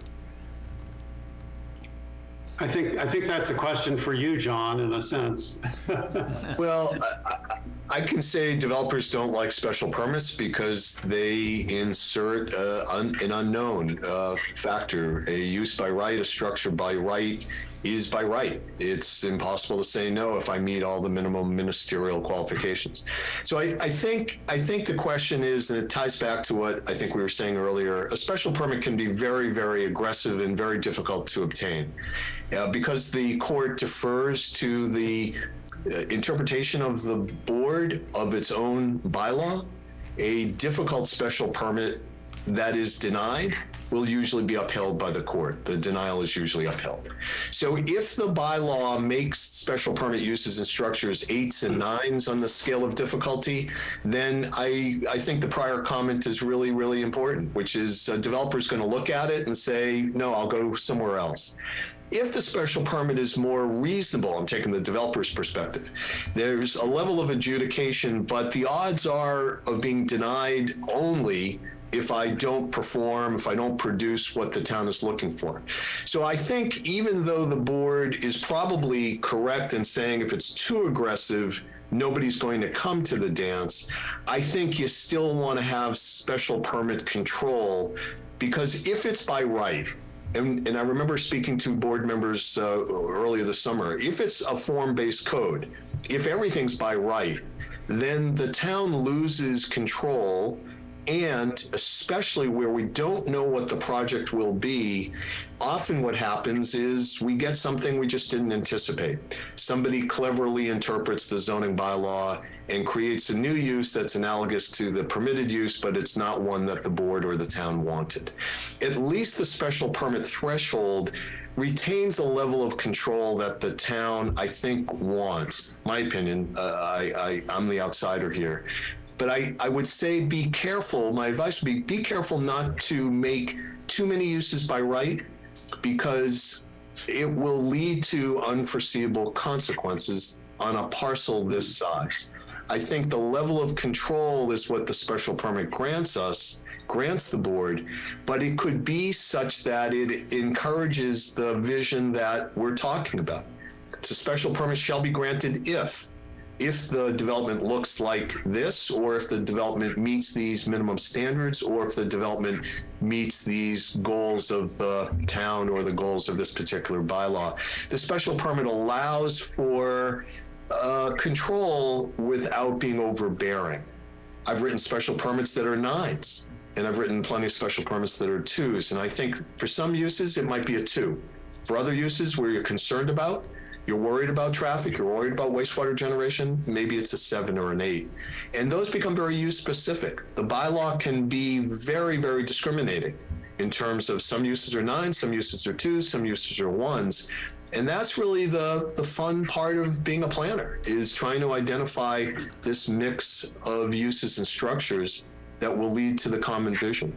So my advice, for what it's worth, is don't have everything by right.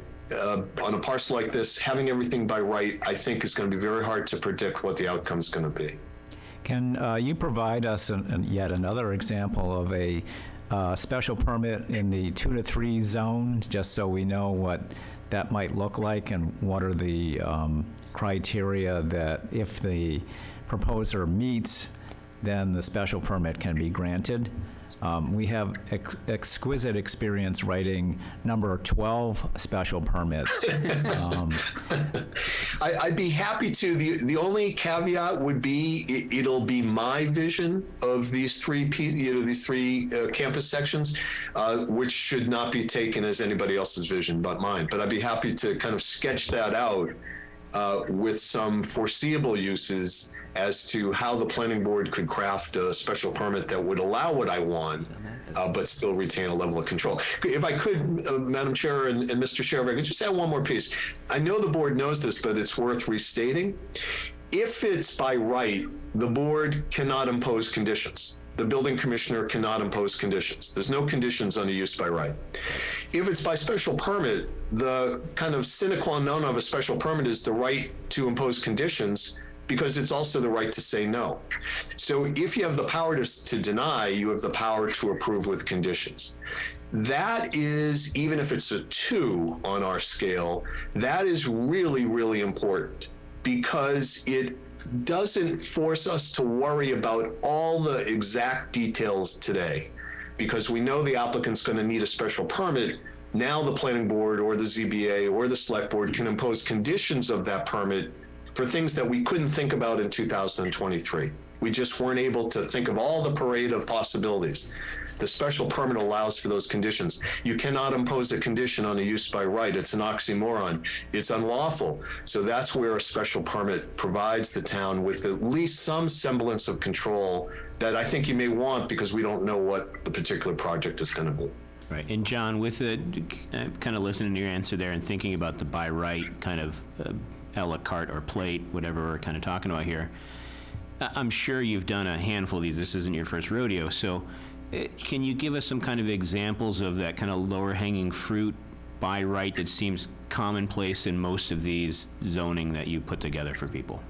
Yeah, I'd be happy, Mr. Chair. And we typically see the by right use used almost extensively in more urban context.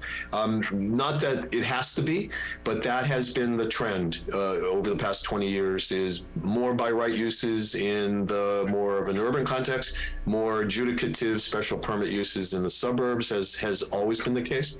So I can give you a mix and match of both. Yes, I'll do that.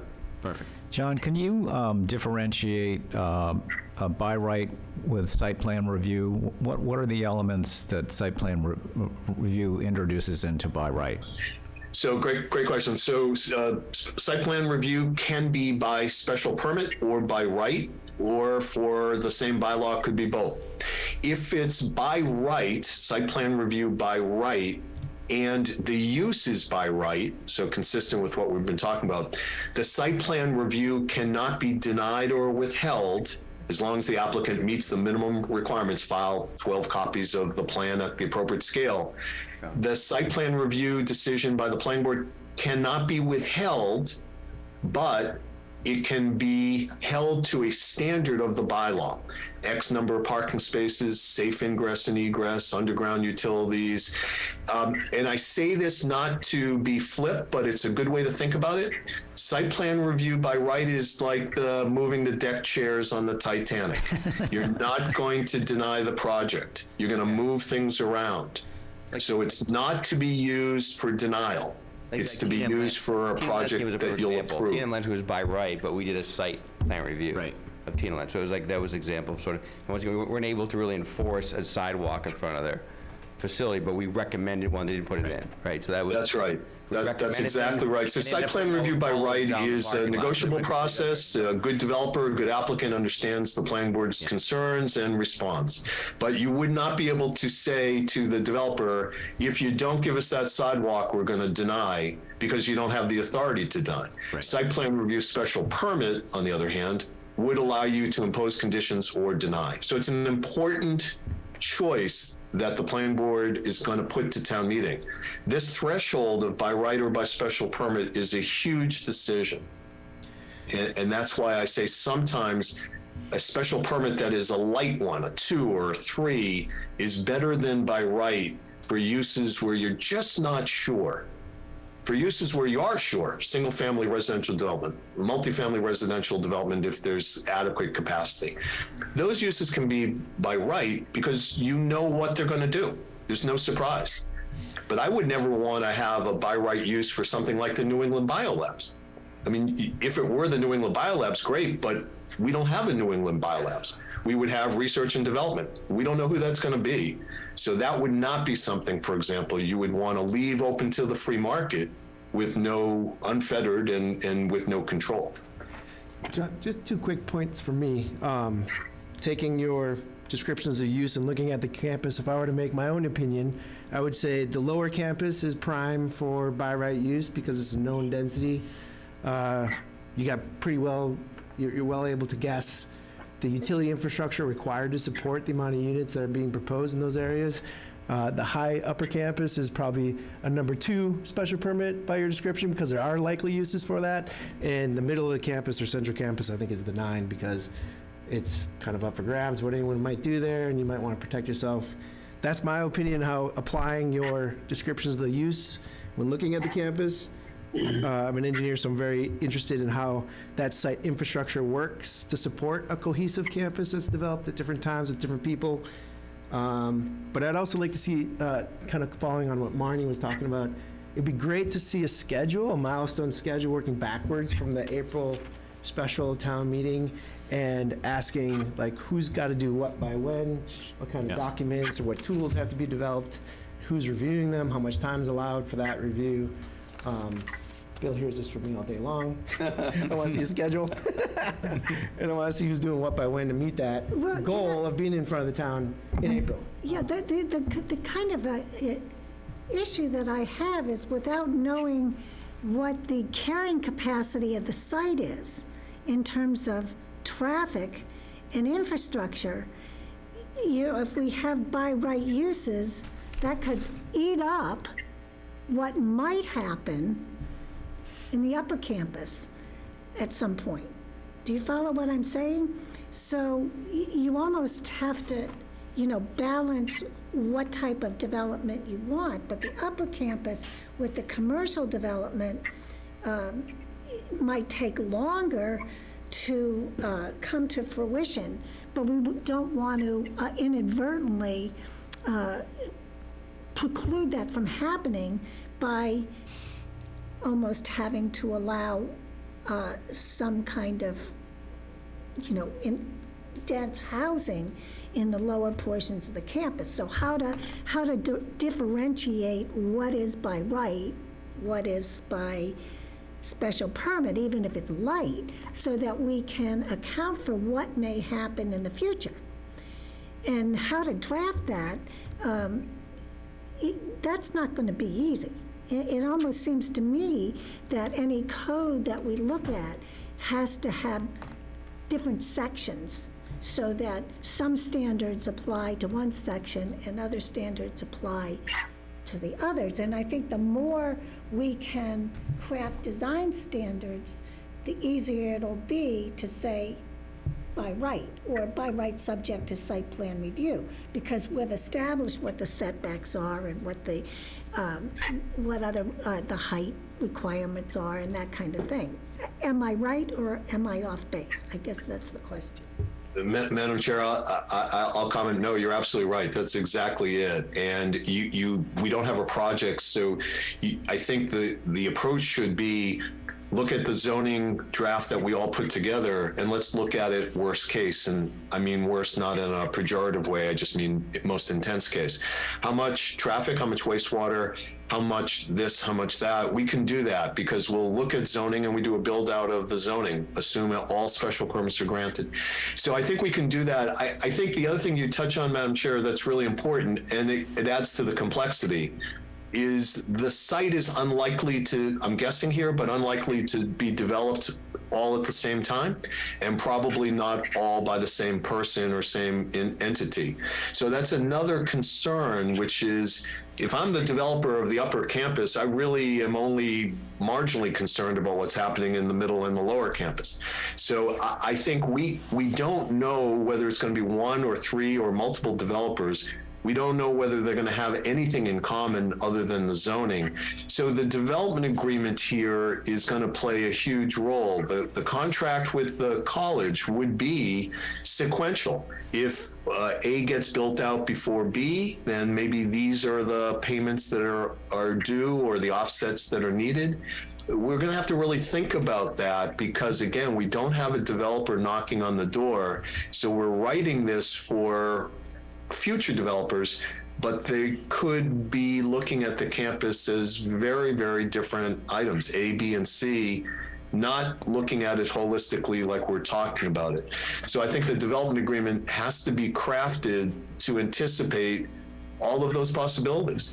And that has to happen at or around the same time of the advertising of the zoning bylaw, because the public is going to want to know what is the development agreement that's being contemplated. That has to be in place before town meeting, in my opinion, in order for town meeting to feel comfortable passing an overlay like this. Right, and that's why I think the baseline is important, because if we're believing what we heard, right, 2,000, there were 2,000 enrolled, there were 7 people living on campus, right? If our bylaw allows for 1,000 people up there, then we shouldn't spend a lot of, I mean, then it's below that barrier of entry. So we need to decide what that like I didn't hear a lot of complaints when there were 2,000 people at the campus, some people, like, there wasn't a lot of complaints in town that there was too much traffic, right? So I don't want to spend, in Super Savings, we spent months and months and months fighting about the traffic it's going to cause. There's 10 cars there at most at one time during the day, and there's thousands of cars going. So I just want to make sure that we set that barrier up front, so we make sure we're fighting the right fight. Right. So let's find out, finding that baseline of what was up there, the height, and what was acceptable in that area would help us set that mark to make sure we don't go over it and create havoc. But we spent a lot of time, lesson learned, we spent a lot of time as a team arguing about traffic, where it became a non-issue because it was less than 1% of traffic flow in 1A in the course of a day, and we spent months and months and months. So I agree that's an issue, but let's set that bench. I think we can very easily set that benchmark and find out what's above or below, and then we can just debate the merits above or below that benchmark. But how can we get to that benchmark of what that traffic was up there over the last 10, 20 years, right? We should be, I mean, it's data we should be able to get our hands on, so. Well, I don't mean to disagree with you, but if there is commercial development on the site, It's a different baseline. It's a different baseline. I mean, there could be employees that are coming, going. It's the every same day. people. It's people. It doesn't matter whether they're employees or residents or students. It's cars, it's traffic. When they do a traffic study, it's cars. It doesn't matter what their role is, whether they're employees, whether they're students, whether they're faculty. Right, it's tires over the sensor. It's cars. It's cars over time. They leave at different times, they arrive at different times. Right, but we have a baseline of that, right? No, Well, we but don't. if you're contemplating, in which Emil actually drew a sketch where he doubled the size of the square footage at the top of Browns Hill, doubled the size.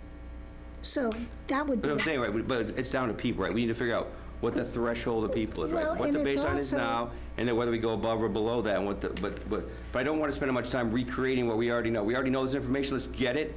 Let's analyze it and let's study. Let's not just start from zero. We don't need to start from zero.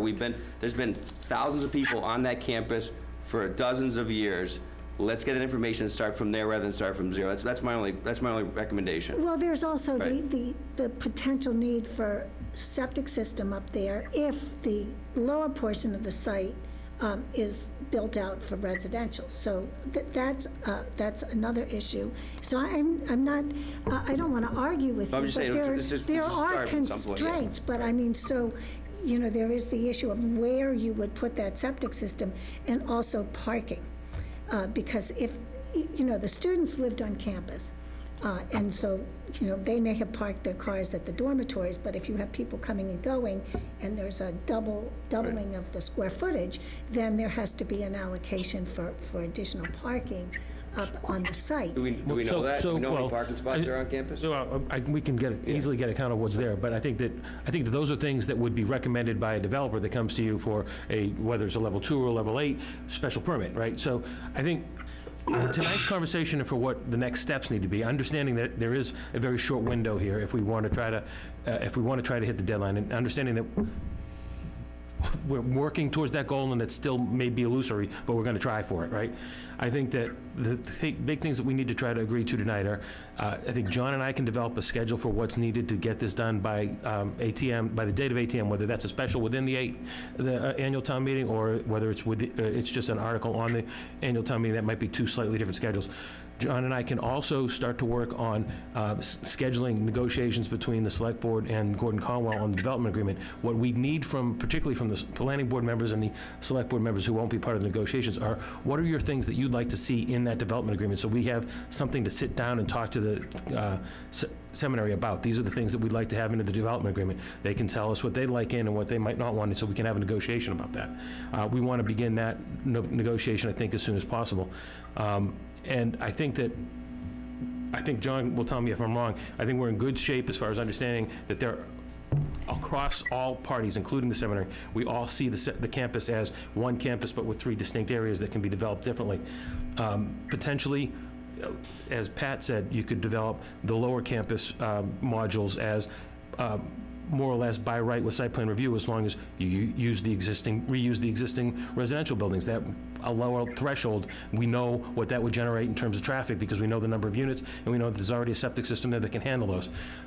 Again, the top of the hill, special permit, maybe a level 2 or something, as long as they come in with a plan for septic and parking.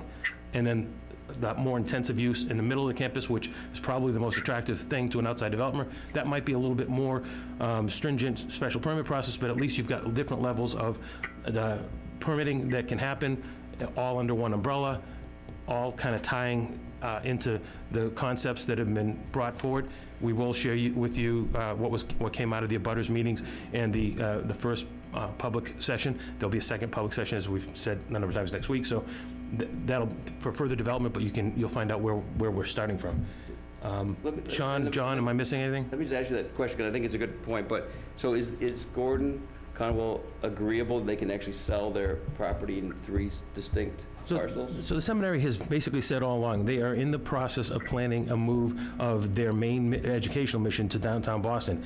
They don't know whether they'll sell all of the parcel as one parcel or as maintain partial ownership at the top of the hill right now. They're still working that out, and some of it will be dependent upon how the zoning goes. It's one parcel. And to divide in 3 is not a big deal?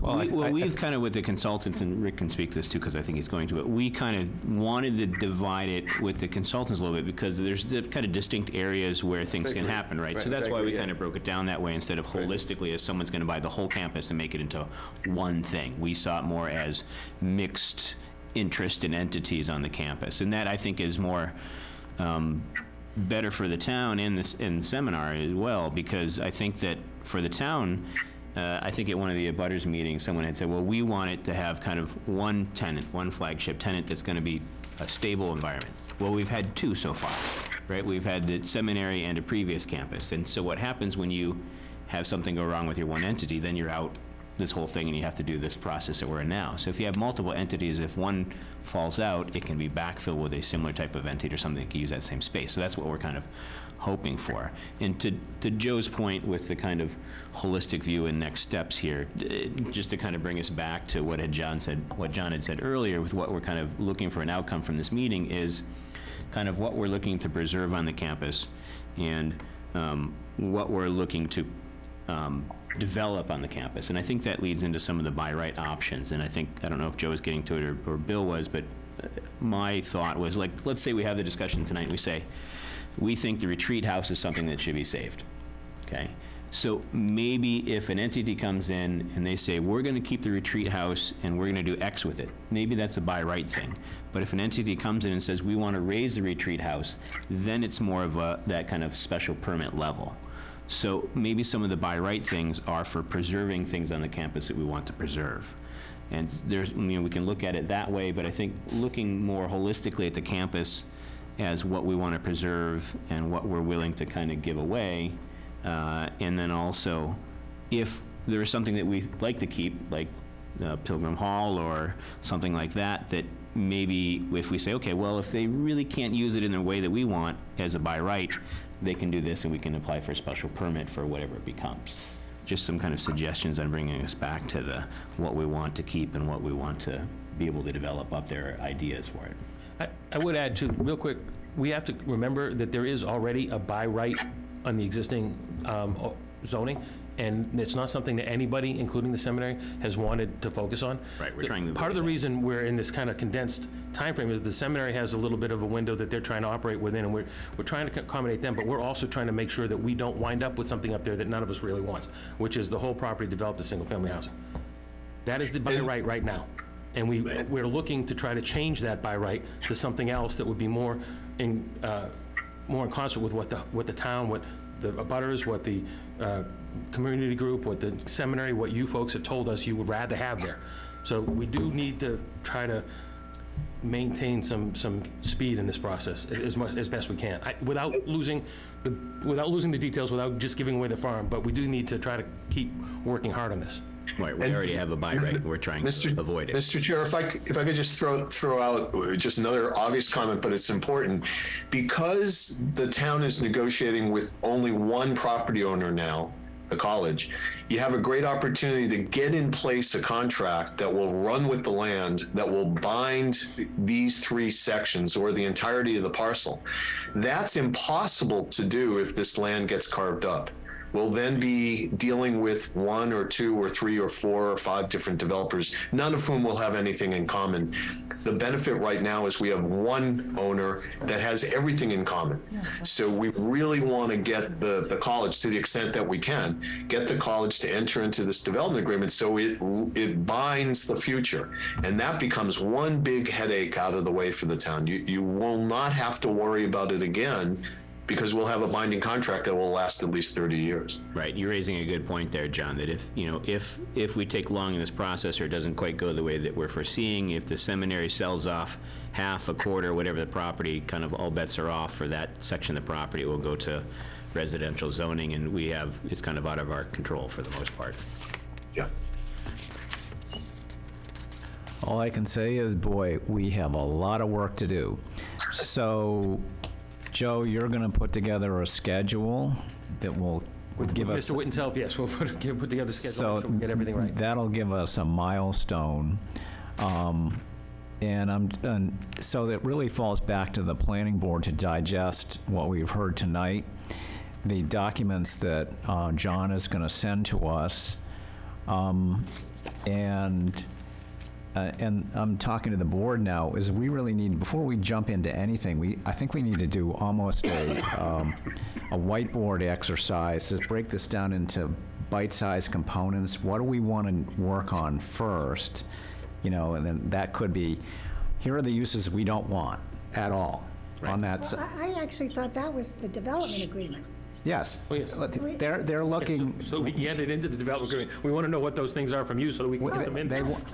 They want to know that. Then it's, what are the things that we feel comfortable within the entire campus and then within sections? And I'm not going to go into that tonight. I'm just saying I think we need to sort of identify what are the key decision points we need, and then we can develop the information to inform how we then move into, okay, is this by right? Is this special permit? Is this a 2? Is this a 6? Is it whatever? And And then, so John, I'm getting the sense we're going to need a lot of help. My wife tells me I'm beyond help, but I think you can help us here. So the second piece is from David and Barry, and is how do you think you can inform or educate or assist the planning board in the endeavors that John has talked about tonight?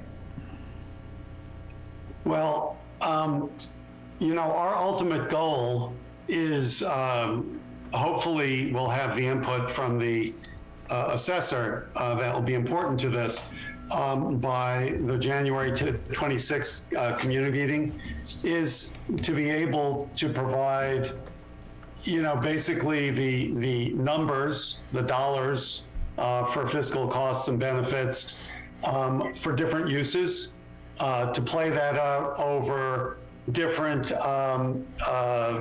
build-outs that seem reasonable, at least as illustrations of the various sub-campuses for different uses. And I think that would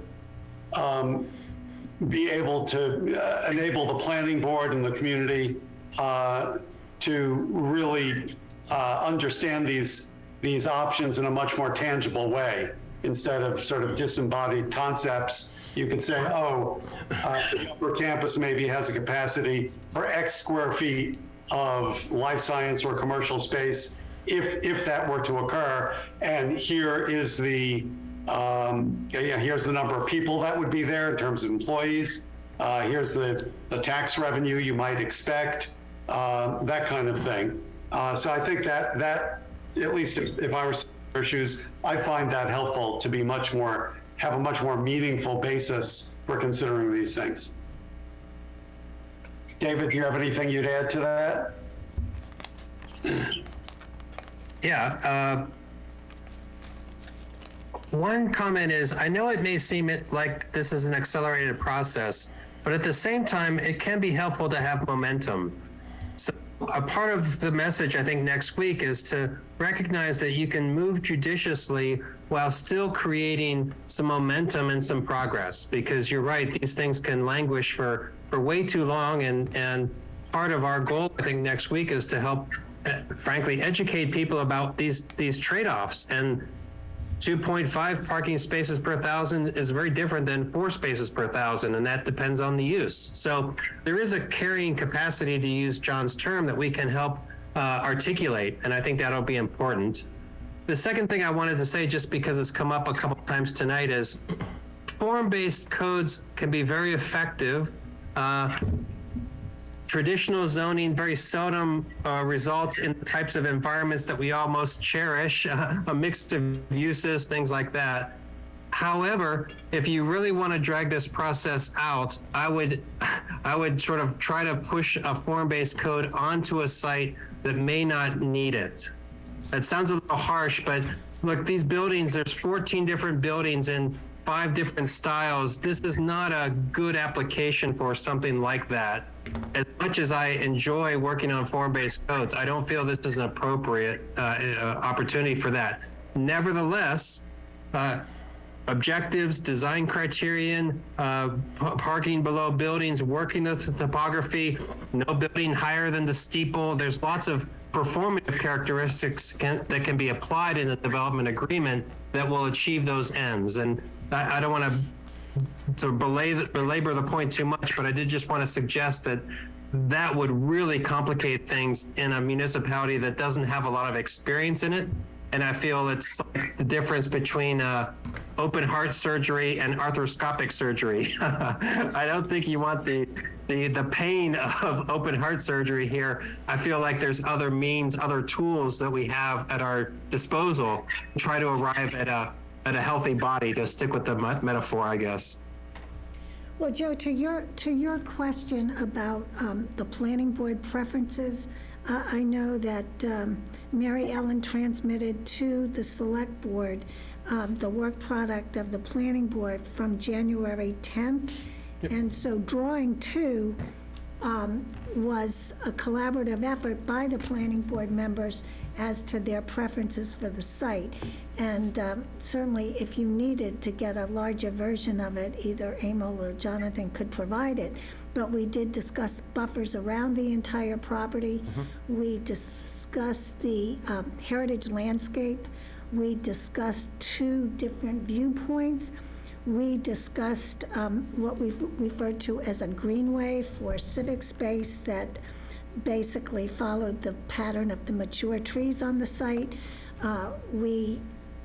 These were preferences, obviously. This was our internal deliberations, but we valued the Pilgrim Hall, the barn adjacent to it, and the retreat house, and then some open space in that central portion of the site where the steep slopes are. And at that meeting, Jonathan and Emil actually had little pieces of paper cut to different square footages and lot sizes, and we were able to see how much development the site could support. So you have that drawing with those preferences that could obviously be part of a development agreement. And at our meeting on January 10th, Mr. Witten indicated that conservation restrictions could be used, and that would, I think, be particularly important in the perimeter buffer. Right. And I think, too, that interior buffer, to me, is important because if the site is developed at the top of the hill for commercial purposes and you have residential purposes below, that internal buffer can be both visual amenity and also for some noise buffering if there's any additional traffic. But those were our particular preferences that could potentially inform your development agreement.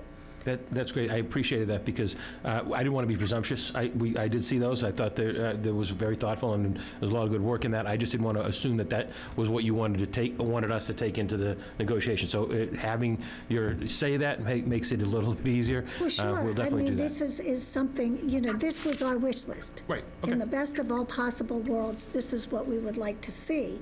And I think that, if anyone else from the planning board would like to speak, but the drawing, the third drawing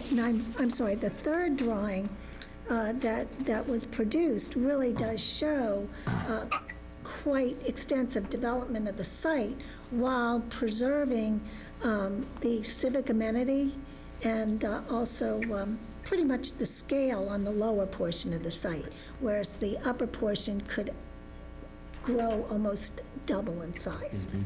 So we looked at this very thoughtfully. I think we might have had a little more flexibility with respect to some commercial development.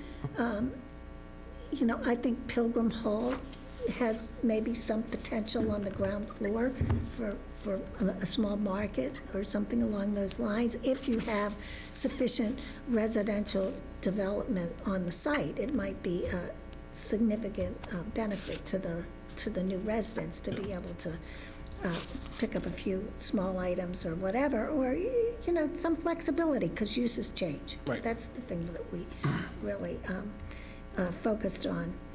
So with that said, does anyone have anything to add to that with respect to the development agreement in particular?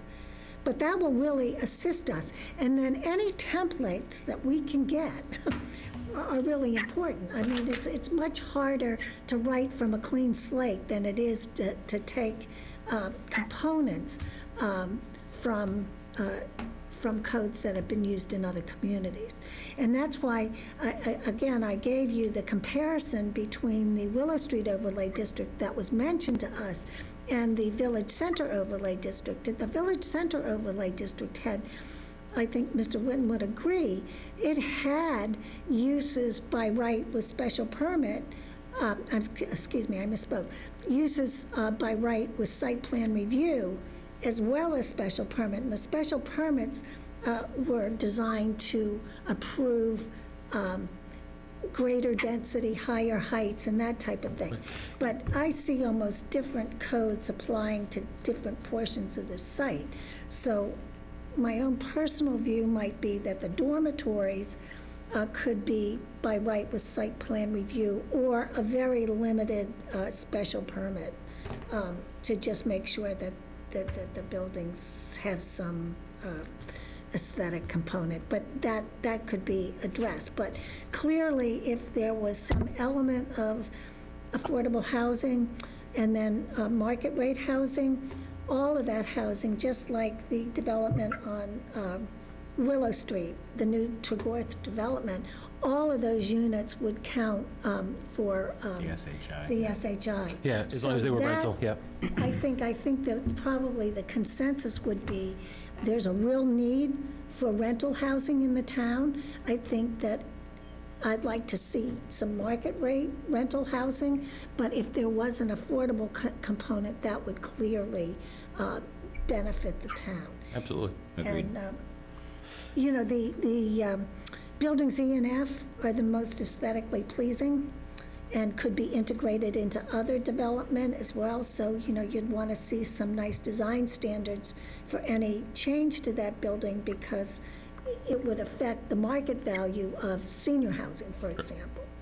And so with respect to anything on this site, it's you know, we would have to incorporate some design standards, just like in the Willow Street overlay district. And that is the salve, if you will, that lets the public buy-in, you know, because they'll have an idea of what things will look like on the site. If they can't imagine what's going to be there, then you're asking them to vote blind, and most people don't do that.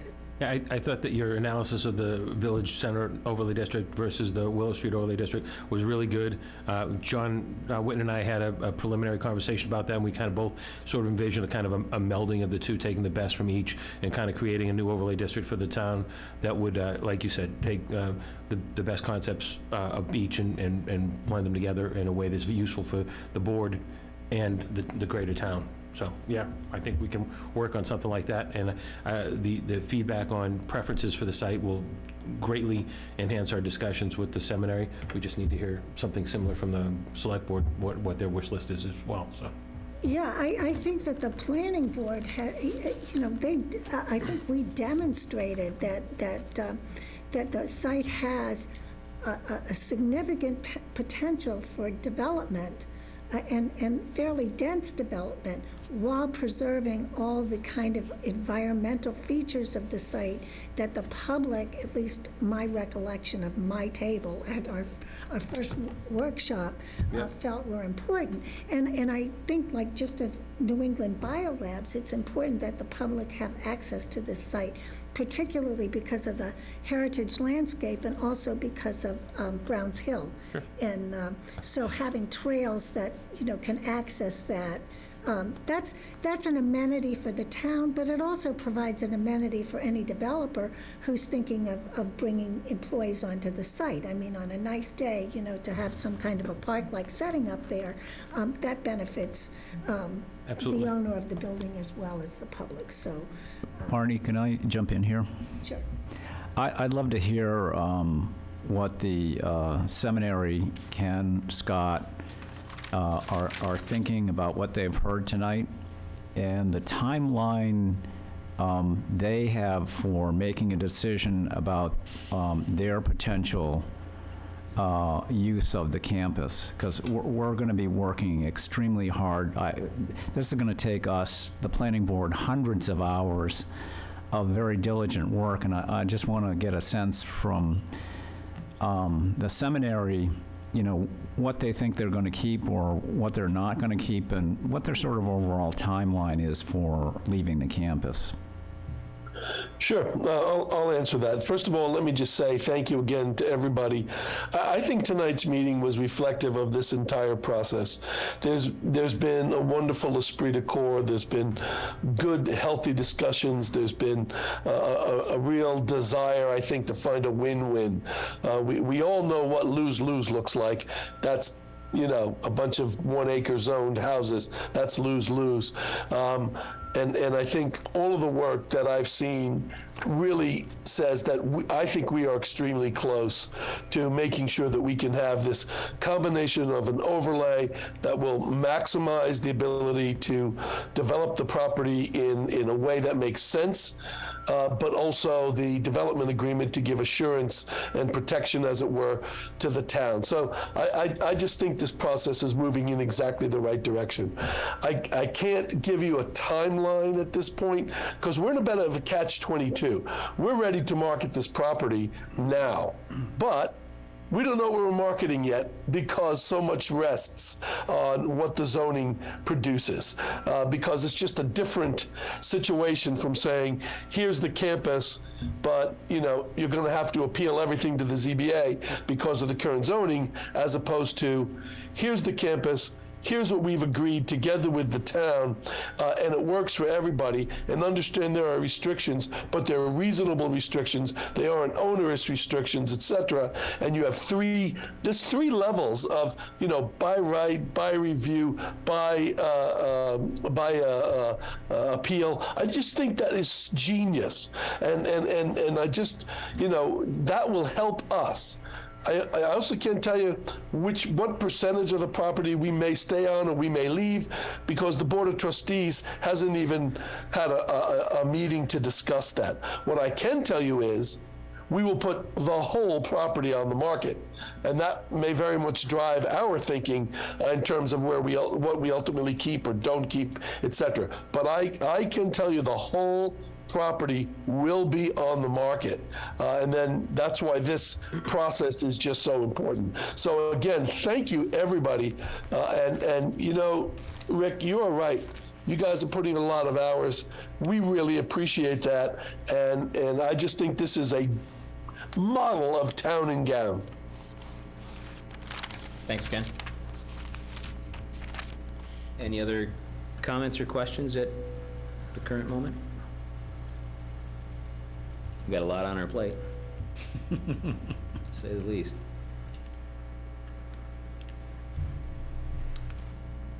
Next steps, then, I guess we talk, or next kind of benchmark. Joe, you'll kind of start with our backward schedule, and that will kind of determine a lot of these benchmarks. I'll start with two things. As long as John returns my phone call tomorrow, we'll put together a schedule and get it out to both boards this week. And then I'll also talk with both Barry and David, and then subsequently with Ken and Merwin on the information that came out of those community meetings, so that we can get it to the planning board and the select board, so kind of what the sense from the abutters and the community residents that showed up at those meetings so far has been. That'll prep you all too for the meeting next Thursday, which I hope you'll all avail yourselves of the opportunity to come hang out with me on a Thursday night at the community house. We can get more good input from the community as a whole. Can I just ask the question about outreach to the community? And this question actually goes to Ken, I guess, because you've got a mailing list as well, and I'd like to know what the town is doing to make sure we get like another 100 people there, because this is going to be important to get feedback. So, Ken, I don't know if you've been able to mail out that notice? Yes. Everybody who was invited previously will be invited again, and of course we have all the public notices. I'd be surprised if we don't have at least as many people at this meeting that we had at the first one. And by the way, I thought the abutters meeting and the first public meeting, again, the spirit of cooperation in that room, I thought, in both those rooms on both those dates, was excellent. So we want to see as many people as possible come to this meeting. The more the buy-in, the better. And how about the town? Is it on the website? It'll be on the website. It'll be pushed out through social media. I'm going to make a plea right now to the 8 or 10 people who are watching this meeting in the webinar, you can't see them as panelists, but I assure you they can see us.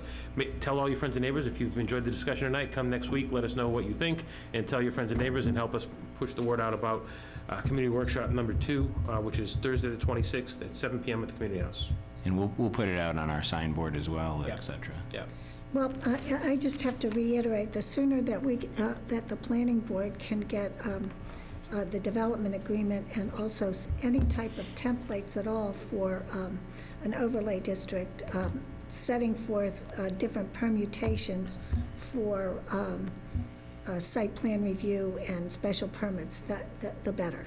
So, based off of that comment, Marty, I'm going to ask John to not only just send you some examples of overlay districts he's done elsewhere and send us the examples of other development agreements, but he could maybe start drafting a kind of a composite bylaw that don't get upset with he or I at the numbers that we put in there. We're going to put in placeholder numbers to start discussion. So Oh, sure. I think you talked on the scale of 300 or 300,000 square feet of commercial development at the top of the hill. That might be in there as a placeholder, but we can always amend that number, but we want to get something in there to discuss. Right, I think when the planning board too does start the discussion, if we have, even if they're just fill in the blank numbers, it gives a baseline to start the conversation, right? And then as I think John had said earlier, that there's going to be some back and forth. Well, we did this here, so now how do we balance that here? And you'll kind of, probably your numbers will change back and forth depending on what you're thinking about in one section versus another section. Well, of course, and if you look at the Willow Street overlay district versus the Village Center overlay district, I mean, the Village Center overlay district was much more involved and even had percentages as to the amount of commercial space that was wanted, the residential space and civic space. And so that's something for the town to consider, whether there's any portion of that site that it might want for civic space. But again, we have financial constraints. But obviously, we would like to have the entire site open to the public, just like at New England Biolabs, because it is a beautiful area and everyone. It has a park-like campus setting. And so the citizens of town should be able to enjoy it.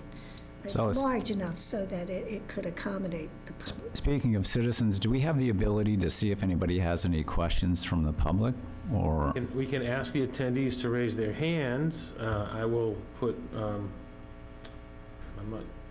we can ask them now, and I've got them showing on my screen so I can see if anybody raises their hand. Nobody seems to be doing that. Joe, could I offer just a comment in terms of the chair's recent comment about the walkability of the site and the public access to the site? That's a really good example of how the development agreement works, because the development agreement can impose, because it's negotiable, it's a contract, the development agreement can impose restrictions on the property that we wouldn't be able to do as part of a special permit. So the planning board is not going to be able to render a special permit decision requiring public access onto private property. That would very likely not be a tenable condition. But the development agreement could. So the development agreement negotiated between the select board and Gordon College could take off the table a lot of the issues and concerns that the boards and the public might have, such as the chair's comment about public access. So that is a nice example of the interplay between these two and why we do them both pretty much at the same time. I think that's a great point, John, because I think everyone who's talked about the campus talks about the public access, but that's because the campus has been generous to let the public on the campus. It is a private property. So whatever developer steps in, if that's in the development agreement, then there's some portion of that public access through trails or walking or whatever. And that, I think that's one of those kind of key points that was important with the community outreach that we had. Ms. Brighter has raised her hand, and I've given her the ability to speak if she'd like to. All right, welcome. Yes, thank you very much. And I'd like to say hi to Barry, because Barry and I have spoken. He's trying to reach out to me. I am a real estate.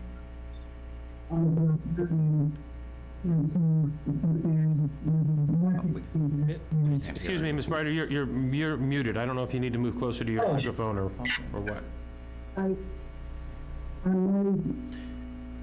You're speaking, but it's very muffled.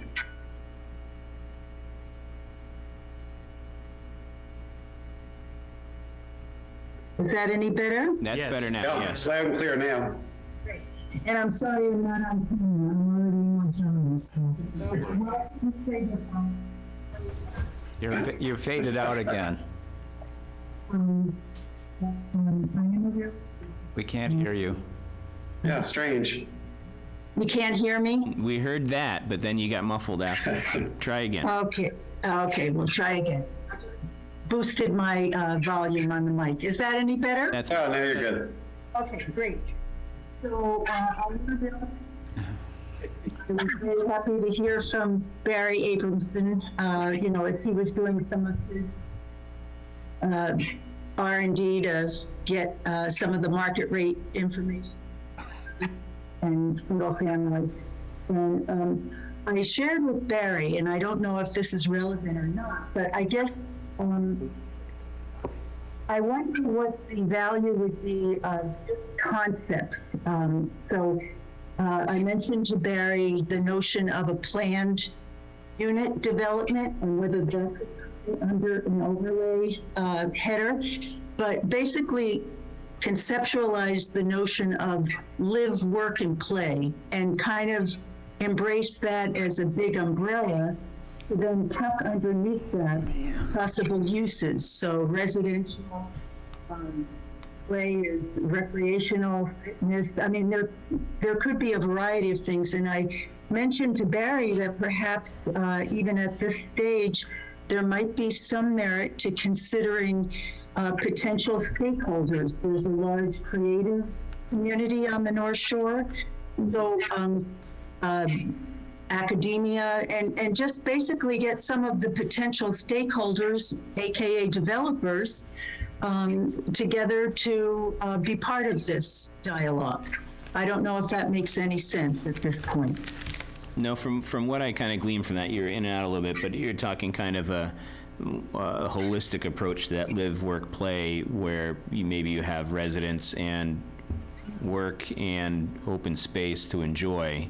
And then if any developers in the area would give some input on that model. Yes, and I would be very happy if I could provide any value of facilitating introduction. People might, appreciate talking about it, brainstorming about it. Okay, thank you very much. All right, I'm going to put her. And thanks for all your input, Janet. You were very helpful. Anybody else? Yeah, Miss Pex Zeif, I'm going to give her permission. Oh, no. Her permission to talk right now. Valerie? You're muted. Again, I'm very appreciative of all the time and energy on all parties' parts. And as part of the stuff that John Whitten will be developing, I'm, for obvious reasons, very interested in specifics of the setbacks as part of the new zoning changes that are going to be proposed, certainly in light of the location of our property. So that's all I wanted to say. Yeah, thanks, Valerie. I think that's one of the kind of key points that we've kind of looked at from the start when we had that first abutters meeting, and we really want to kind of respect that buffer that the college kind of naturally has. I think there's only really one property that you can see from kind of where the retreat house is in that area between the retreat house and uphill. But we really want to kind of be respectful of that buffer zone. Okay. That seems like everybody that had asked on the attendees in the webinar. So, John, I want to make sure that we gave you everything you need for tonight, for you and I to start chatting again, and I'll reach out to Ken and Merwin to get some dates when we can start to schedule some meetings about the development agreement. Yeah, thank you, Joe, and thank you, members of both boards. And I'll have to Joe tomorrow the documents that we discussed, and I'm happy to start an outline of the bylaw, and I'll talk to Joe about that tomorrow in terms of both the detail and time frame. Great. Anything else down there? Mr. Wheaton? Nope. Mr. Boer? Mr. Mitchell? Emo? Nope. Marnie? Nope. Anybody over here from the select board or Pat? All right. Anybody else, Barry or David or anybody from the seminary? Any further comments? If not, we'll wrap it up. All right. Motion to adjourn then, I guess, for the select board. Second? No, wait, you have to move it. Second it. Good evening. Third. Thank you all. Thank you. Good night. Thank you. All right, we'll do a roll call since we have some folks remote. We'll start with Tom. Tom Myers, aye. William Wilson, aye. Caroline Wooley, aye. Myself, Sean Farrell, aye. We're adjourned. Do I have a motion to adjourn from? Motion to adjourn. And a second? Second? Roll call vote. Jonathan Poor, Jonathan Poor, aye. Bill Wheaton, Bill Wheaton, aye. Emil Dahlquist, Emil Dahlquist, aye. Rick Mitchell, Aye. and Marnie Crouch, aye. Thank you, everybody. It was Official, thank you, everybody, for joining us tonight. great night, great productive evening. Thank you, everyone. Thank you. Thanks.